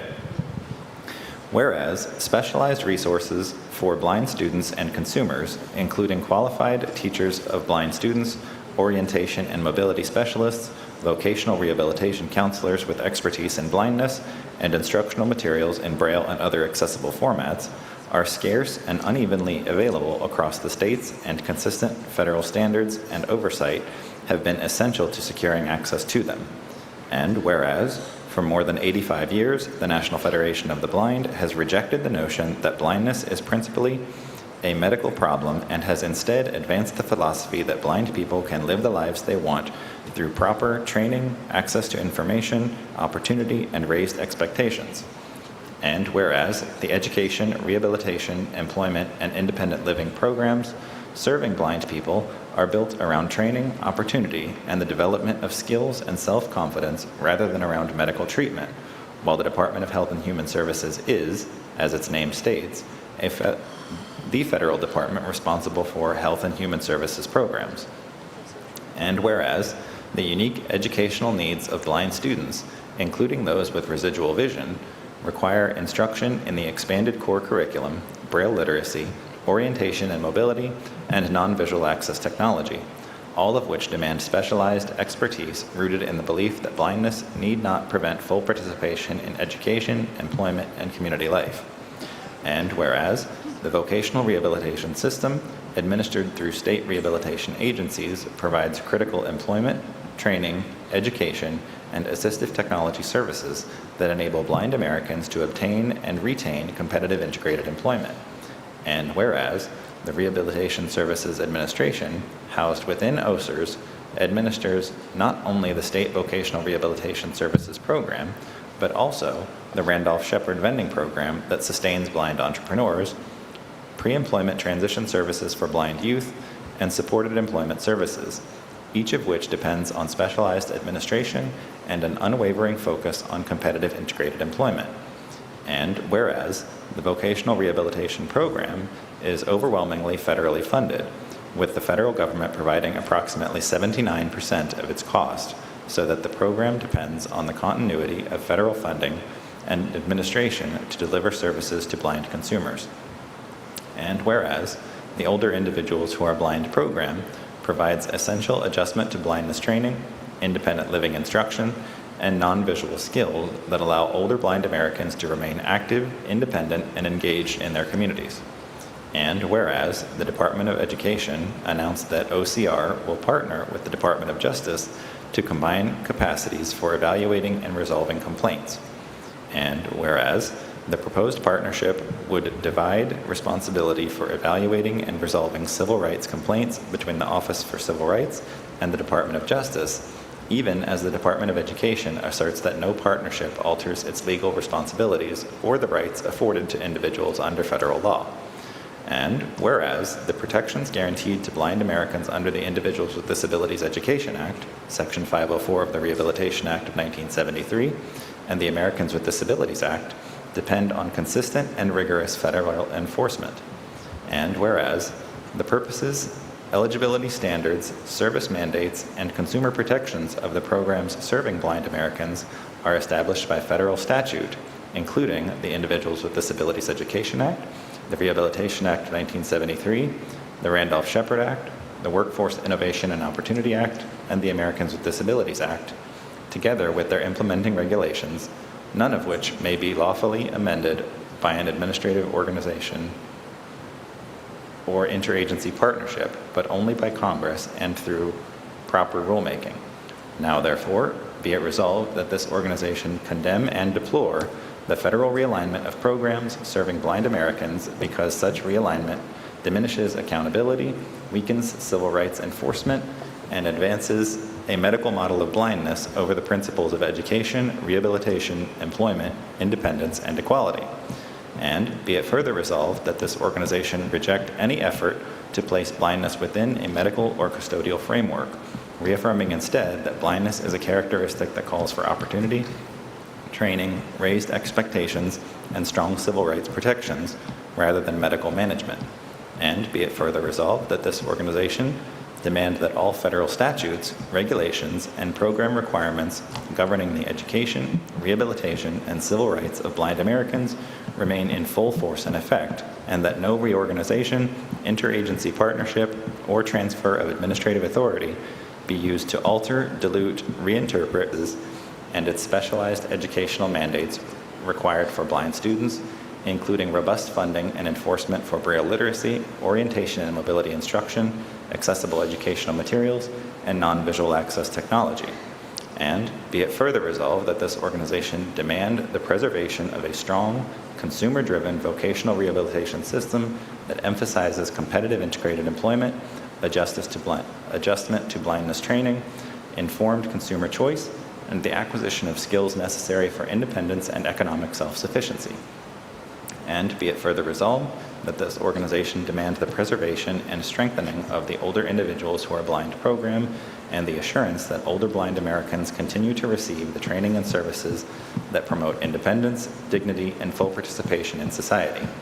And be it further resolved that this organization demand that the Department of Justice ensure that the Office for Civil Rights and their coordinated enforcement mechanisms do not create systemic delays in investigating and resolving complaints, but instead provide vigorous and timely enforcement of federal disability rights laws, and that federal oversight remains sufficient to ensure that states and local entities do not weaken the protections owed to blind Americans. Move to adopt. Second. We have a motion to adopt. We have a second. Amy.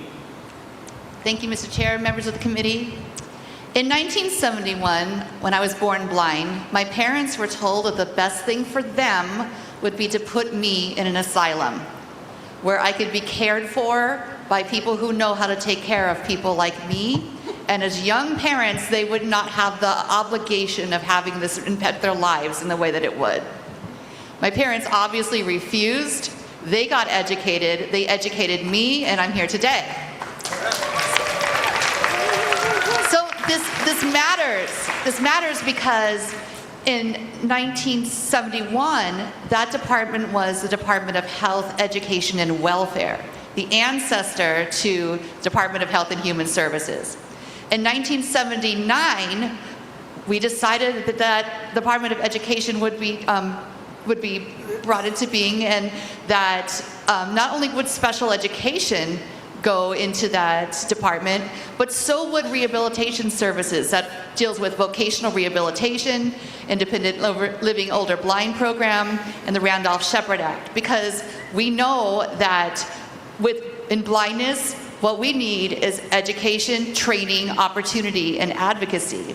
That learning to use the white cane, learning Braille, learning to use the alternative skills of blindness is a thing that allows us to live the lives that we want.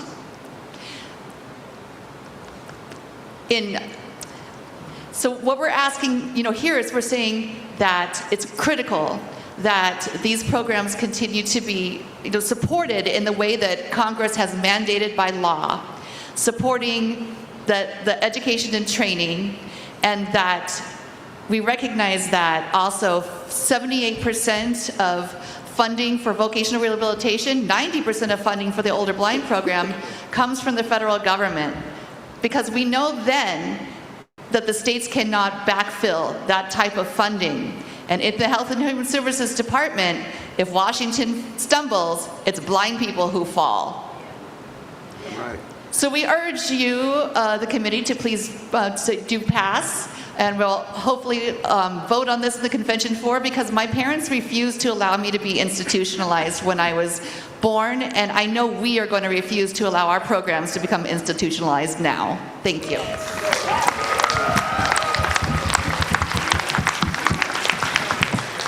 Any further discussion? Any further discussion? Hearing none. All those in favor of recommending due pass for Resolution 2026-12, please signify by saying aye. Aye. Any opposed? Hearing none, the resolution passes up. Resolution 2026-13. Regarding enforcement of digital accessibility under Title I of the ADA. Whereas the Americans with Disabilities Act, ADA, signed into law on July 26, 1990, is a landmark civil rights law organized into 5 titles that together guarantee people with disabilities equal opportunity, full participation, independent living, and economic self-sufficiency. And whereas Title I of the ADA prohibits private and state and local government employers with 15 or more employees from discriminating against qualified individuals with disabilities in all aspects of employment, including requiring the provision of reasonable accommodations, adjustments, and/or modifications to enable employees with disabilities to perform their jobs. And whereas blind Americans continue to face widespread discrimination in employment due to inaccessible workplace technology, including internal websites, software platforms, digital onboarding systems, and job-related tools that are essential to performing required duties, because these tools feature such inaccessible elements as unlabeled buttons, missing or unhelpful alternative text, form errors, trapped keyboard focus, and misused or absent ARIA attributes, among others.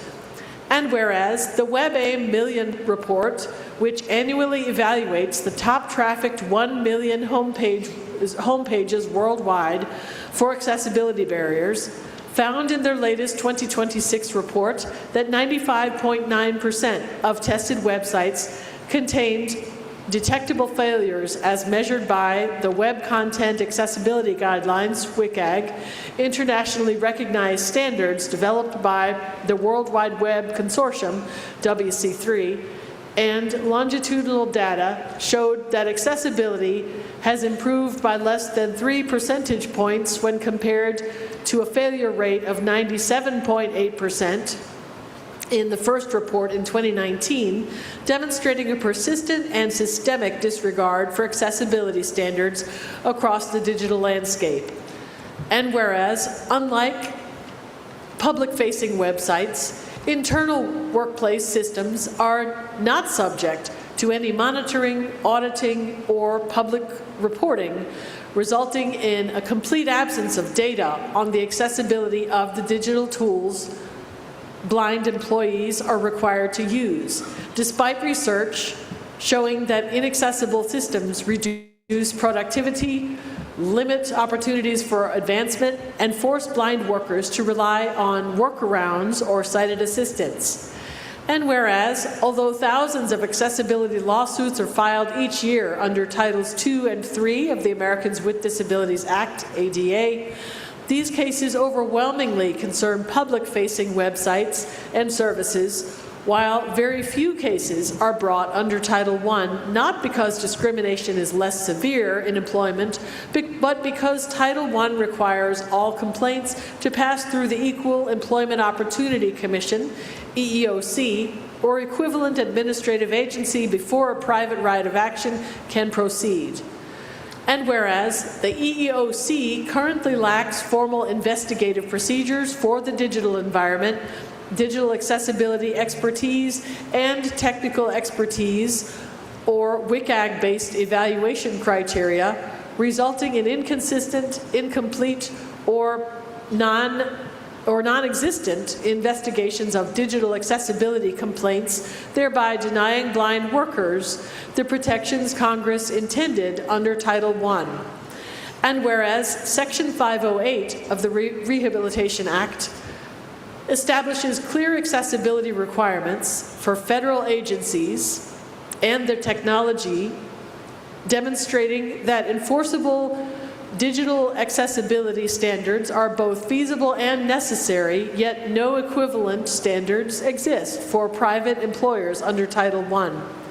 And whereas employers across the United States continue to deploy new internal digital systems that are inaccessible to blind employees, either in whole or in part, despite the existence of well-established accessibility guidelines, access technology compatibility practices, and decades of technical knowledge about how to build accessible digital tools. And whereas the National Federation of the Blind has long held that equality in employment requires not only non-discrimination in policy, but full accessibility in practice, including equal access to the digital tools that define modern work. Now, therefore, be it resolved that this organization strongly urge the Equal Employment Opportunity Commission to establish and enforce clear WCAG-based digital accessibility standards for evaluating Title I complaints involving internal workplace technology, and to develop formal investigative procedures, including standardized technical review protocols, accessibility testing methodologies, and staff training requirements to ensure that digital accessibility complaints are evaluated consistently, thoroughly, and in accordance with modern accessibility practices. And be it further resolved that this organization call upon the EEOC to create federal digital accessibility standards for internal workplace systems to also include mandatory remediation timelines and penalties for noncompliance. And be it further resolved that this organization demand that employers, software vendors, and government agencies recognize digital accessibility as a core civil right under Title I of the ADA and take immediate steps to ensure that all internal workplace technology is fully accessible to blind employees. Move it on. Second. We have a motion and a second. Aaron, are you near a microphone? I sure am. Oh God, I'm coming in loud and clear. So thank you so much, committee. This is a very personal resolution to me. I voluntarily separated from one of my prior employers due to inaccessibility of some of their systems. One of the websites, which was created less than 2 years ago. These are not legacy systems that the undue burden under Title I of the ADA was intended. When I asked if they had tested the website, I was informed that no, they had not, even though there were 2 accessibility teams that existed. It was still not tested with screen readers. So, when we teach our, blind brothers and sisters, we teach ourselves how to use this technology. We work with these assistive technology providers, and when we go to get jobs, we are not able to do so because the very businesses that like our money that we pay for under Title III, they will not provide us with jobs as employers under Title I. Title I is decades behind Titles II and Title III regarding digital accessibility, and that's saying something since we already had a resolution about the pause on the Title II guidelines that were to take effect. So when I filed my complaint with the EEOC, I was told that as long as IRA existed, I was not entitled to digital digital accessibility at my job. And Ira is amazing. Ira helps many of us every day. I'm sure it helps some of us in the airport getting here. But what Ira should not be doing is substituting for digital accessibility so that I have to be on the phone with a representative for up to 5 hours a day in order to do my job. And while the EEOC does not have anyone in place to either test this or even any guidelines to ensure that this is going forward, it was too late 2 decades ago to put this into effect, and it's too late in 2026, and I urge the committee to pass this on to the convention floor.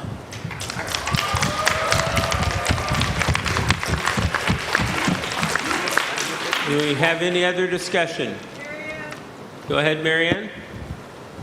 You need to get to a microphone.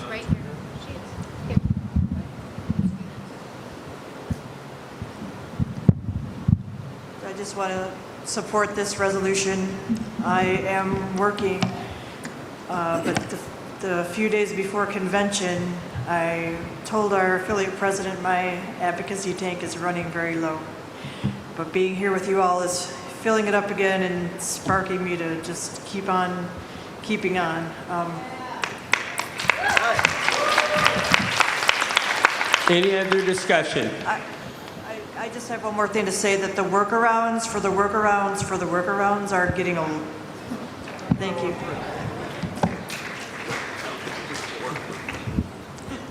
Any last discussion? Hearing none. All those in favor of recommending do pass, please signify by saying aye. Aye. Any opposed? Hearing none, the resolution will pass up to the convention.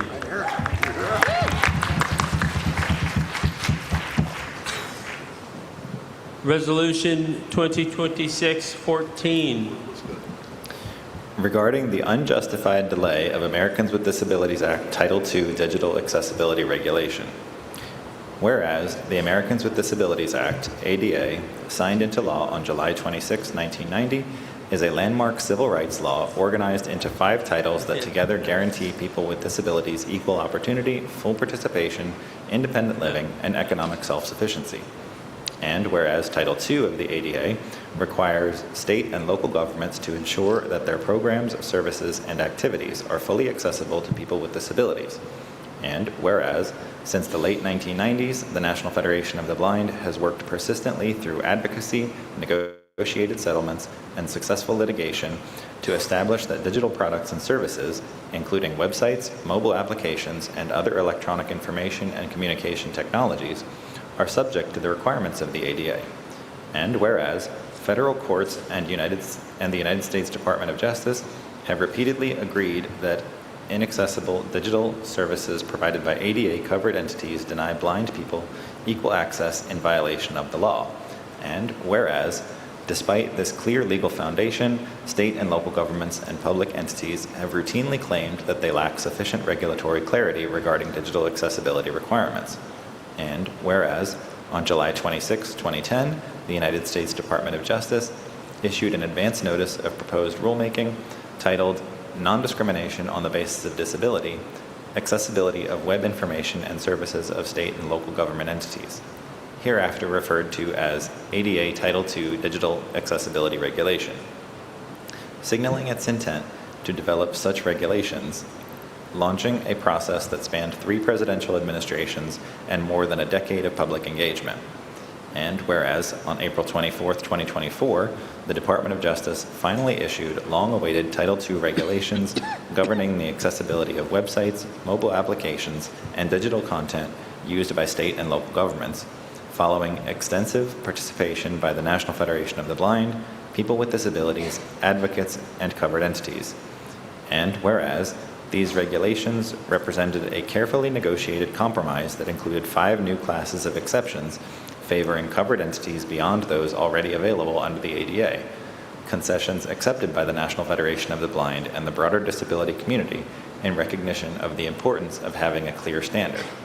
And whereas the announced compliance dates of April 24, 2026 and April 26, 2027 provided 2 years for large entities and 3 years for smaller entities to prepare, in addition to the 14 years since the advance notice had been published in 2010. to implement web and mobile app accessibility.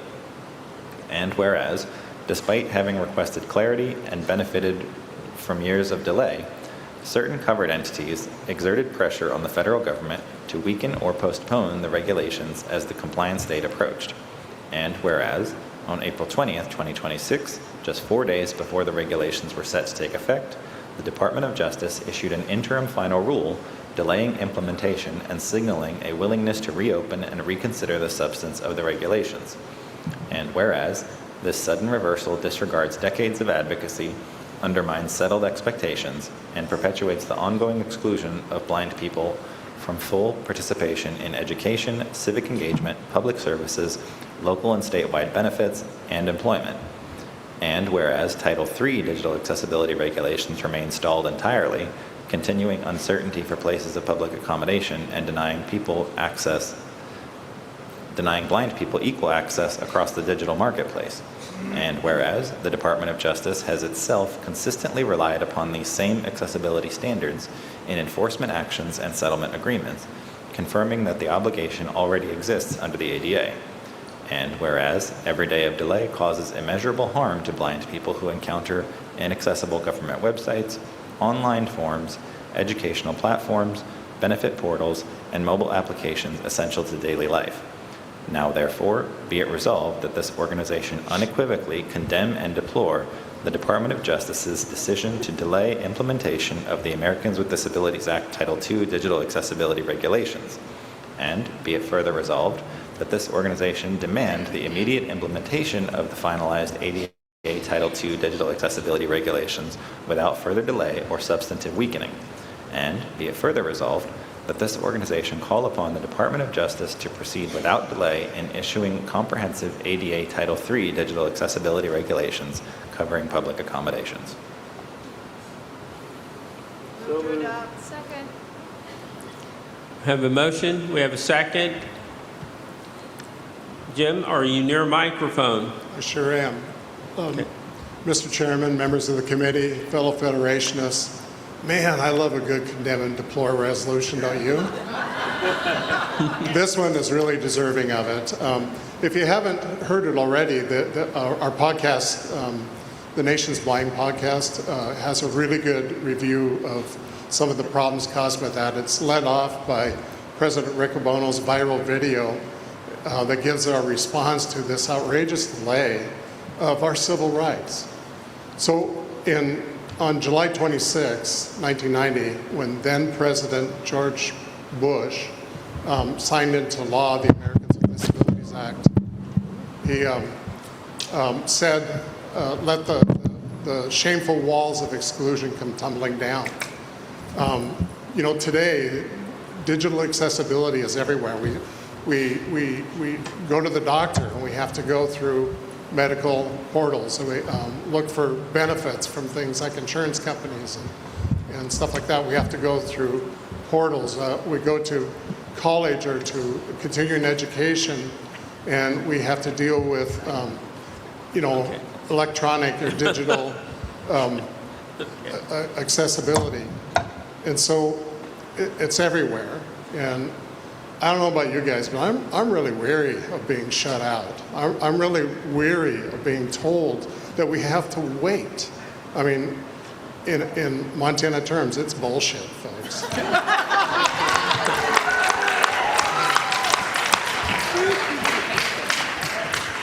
We need to be fired up because what's going to make the difference here is us. We need to engage. We need to make this happen. And we can do it. We've done it before, and we're ready to go again. I know that many of us are tired. I feel that weariness. But we're going to do it. I urge due pass of this resolution. Is there any further discussion? Any further discussion? Hearing none, all those in favor of recommending due pass, please signify by saying aye. Aye. Any opposed? Hearing none, the resolution passes up. Resolution 2026-15. Regarding support for the Global Declaration on Braille Literacy and Education. Whereas the National Federation of the Blind has, throughout its history, championed Braille literacy as a cornerstone of equality, independence, and opportunity for blind and deafblind people. And whereas Braille remains the primary medium of literacy for many blind and deafblind people and provides direct access to spelling, grammar, mathematics, science, music, notation, and other elements of written language and notation that cannot be fully conveyed through audio alone. And whereas Braille literacy is strongly associated with higher education achievement, greater employment opportunities, increased independence, and fuller participation in society. And whereas advances in technology have enhanced rather than diminished the importance of Braille by integrating refreshable Braille displays, electronic Braille note takers, and other accessible technologies into education, employment, and daily life. And whereas the United Nations Convention on the Rights of Persons with Disabilities recognizes the importance of Braille in ensuring accessibility, access to information, and education for blind children. And whereas on June 12, 2026, the World Blind Union and the International Council for Education of People with Visual Impairment released the Global Declaration on Braille Literacy and Education, calling upon governments and other stakeholders to ensure that every blind child has timely access to high-quality Braille instruction, qualified teachers, accessible educational materials, and the resources necessary to achieve literacy. Now, therefore, be it resolved that this organization formally endorse the principles set forth in the Global Declaration on Braille Literacy and Education and encourage the United States government, educational institutions, agencies for the blind, educators, and other stakeholders to do the same. And be it further resolved that this organization affirm its unwavering commitment to advocate for policies and practices that ensure every blind and deafblind child and every blind and deafblind person who relies on Braille has access to timely, high-quality Braille instruction, qualified teachers of Braille, accessible educational materials, and modern Braille technologies necessary to achieve literacy and full participation in society. Move adoption. We have a motion to adopt. We have a second. Pam Allen. Yes. Good afternoon, committee members. For more than 85 years, the National Federation of the Blind has declared a simple but powerful truth. Literacy for blind and deafblind people means Braille. That belief has changed lives, transformed expectations, and opened doors to education, employment, and full participation in society. Today, the world is beginning to say what we have known all along. Though technology has increased opportunities, let us be perfectly clear, technology does not replace Braille. It has made Braille more accessible, affordable, and more important than ever. When a blind child learns to read Braille, that child is learning to spell, to write, to think critically, to solve complex math problems, to access science and music, and to communicate with confidence and precision. They are gaining the tools to pursue their dreams and stand as equals along their sighted peers. This resolution reaches beyond our borders. The Global Declaration on Braille Literacy and Education calls for action. Those are not new ideas to this organization. They are Federation ideals. Today, by endorsing this declaration, we proudly join a worldwide movement while reaffirming the principles that have always defined us.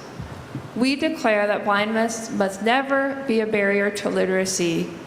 We declare that every blind child and deafblind child deserves the opportunity to learn Braille And we declare that no blind person's future should ever be limited because they were denied the chance to become literate. By passing this resolution, we reaffirm our position about the powerful role that Braille plays in the lives of blind people. We are joining this worldwide call for educational equality. Standing firmly on principles this movement has championed for generations, because literacy is not a privilege, it is a fundamental right. That is why we have fought for Braille from our inception. That is why we will continue to fight for Braille. And that is why I urge support of this resolution. Thank you.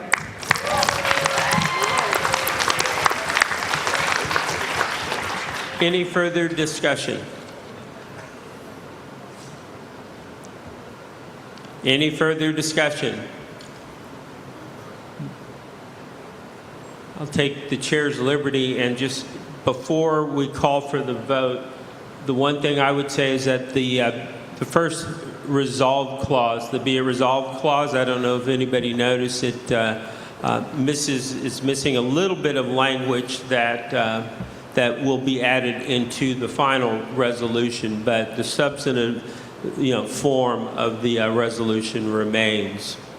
So, hearing that, all those in favor signify by saying aye. Aye. Any opposed? Hearing none, the resolution will pass up. Thank you.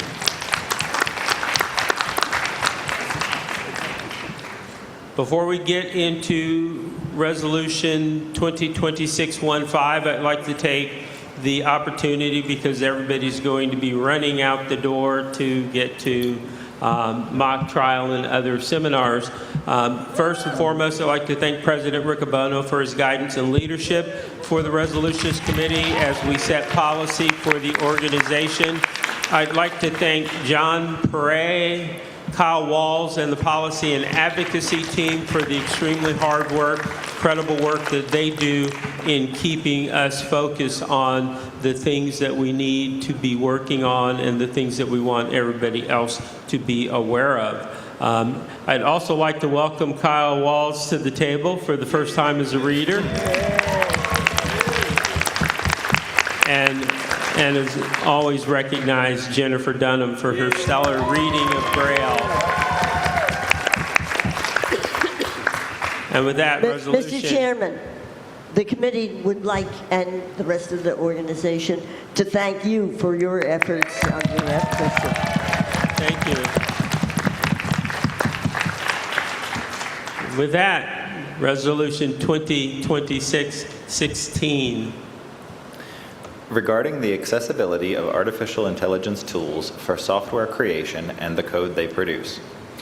Whereas, the National Federation of the Blind has long held that blind people, drawing on our lived experiences as users of technology, possess valuable expertise about what makes software usable, and that we can create technology on terms of equality with our sighted peers when the tools of creation are accessible to us.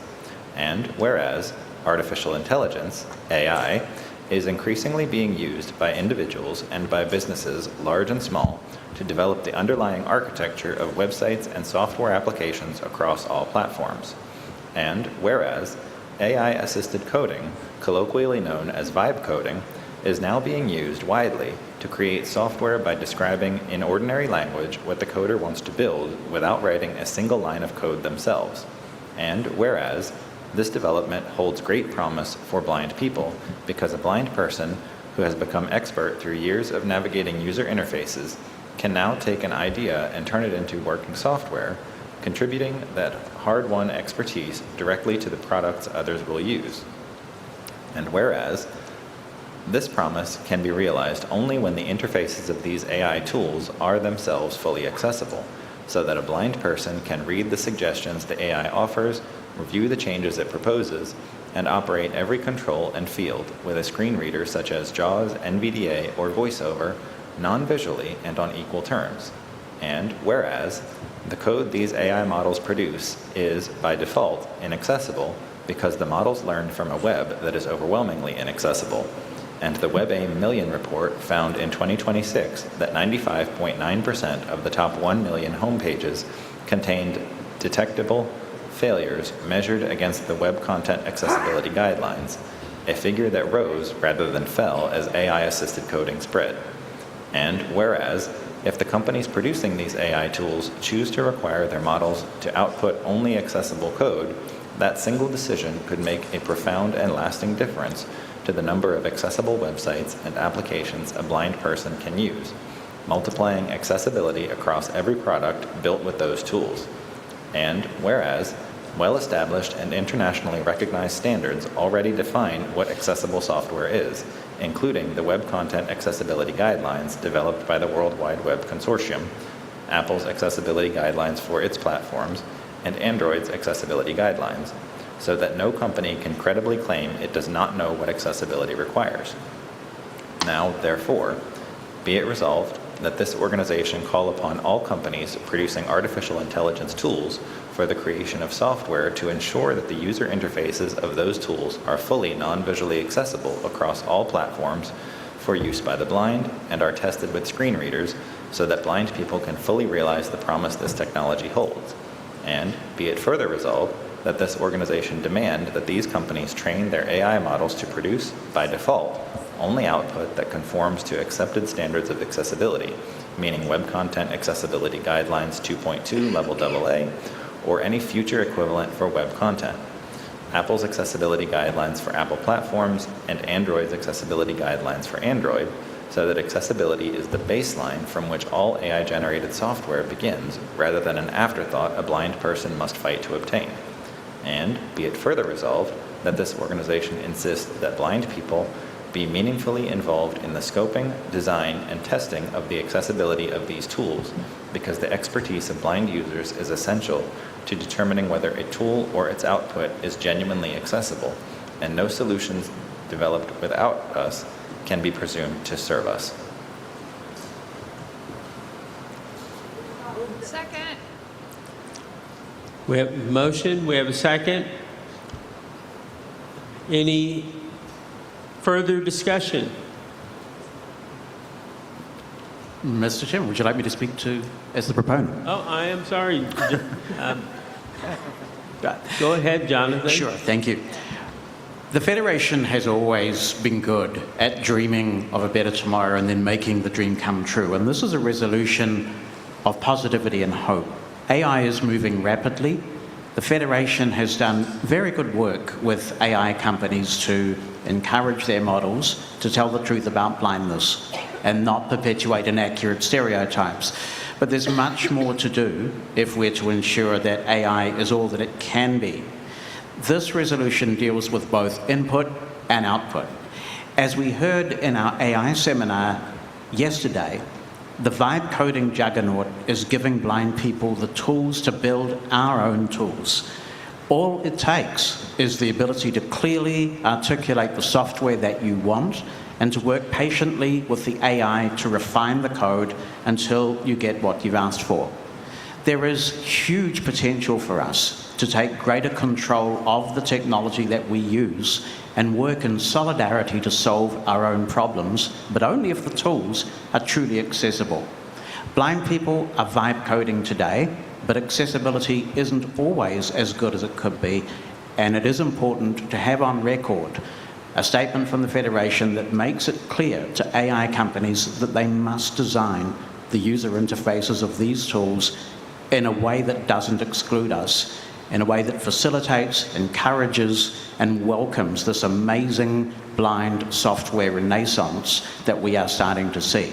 Now, the other part of the resolution pertains to output. It is so easy now for individuals and small businesses to engage AI to churn out pretty attractive, complex software applications and websites. When they do, they may or may not know much about accessibility. Right now, if you provide a detailed enough prompt, you can absolutely create first-class accessible code, be it for a website or for an app, but it requires deliberate effort. So this resolution says that the AI tools should be built in a way that generates great accessibility code by default. If we can work with AI companies to do this, imagine what a breakthrough this will be for us. We heard a discussion about inaccessible code causing people to lose their jobs earlier. This would be a huge step forward if this material were accessible out of the box.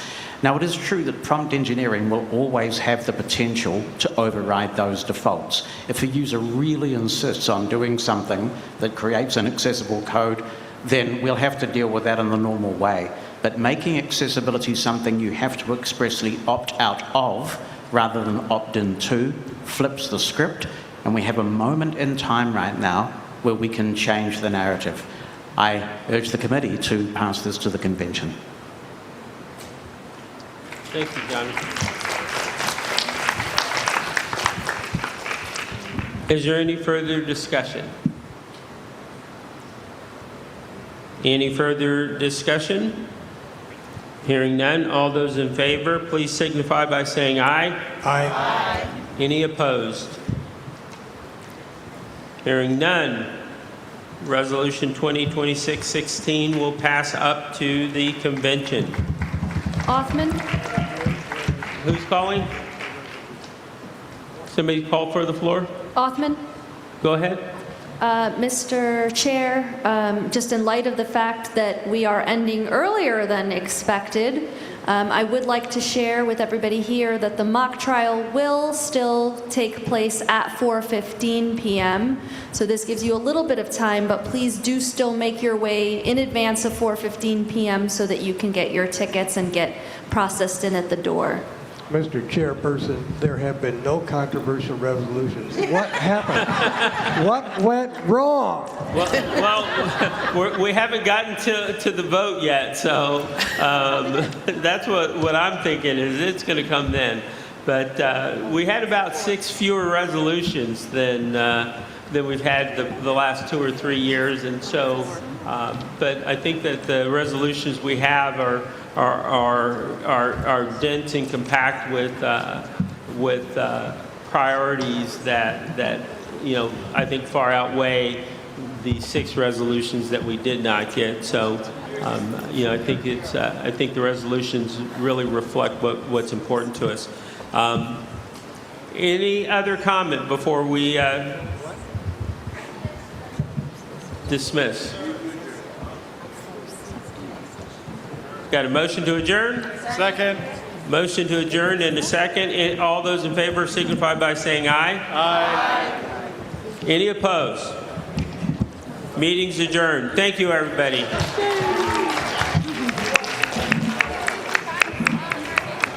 Well, that's what I was like. That was the prompt. Thank you. I mean, it's a committee meeting, so.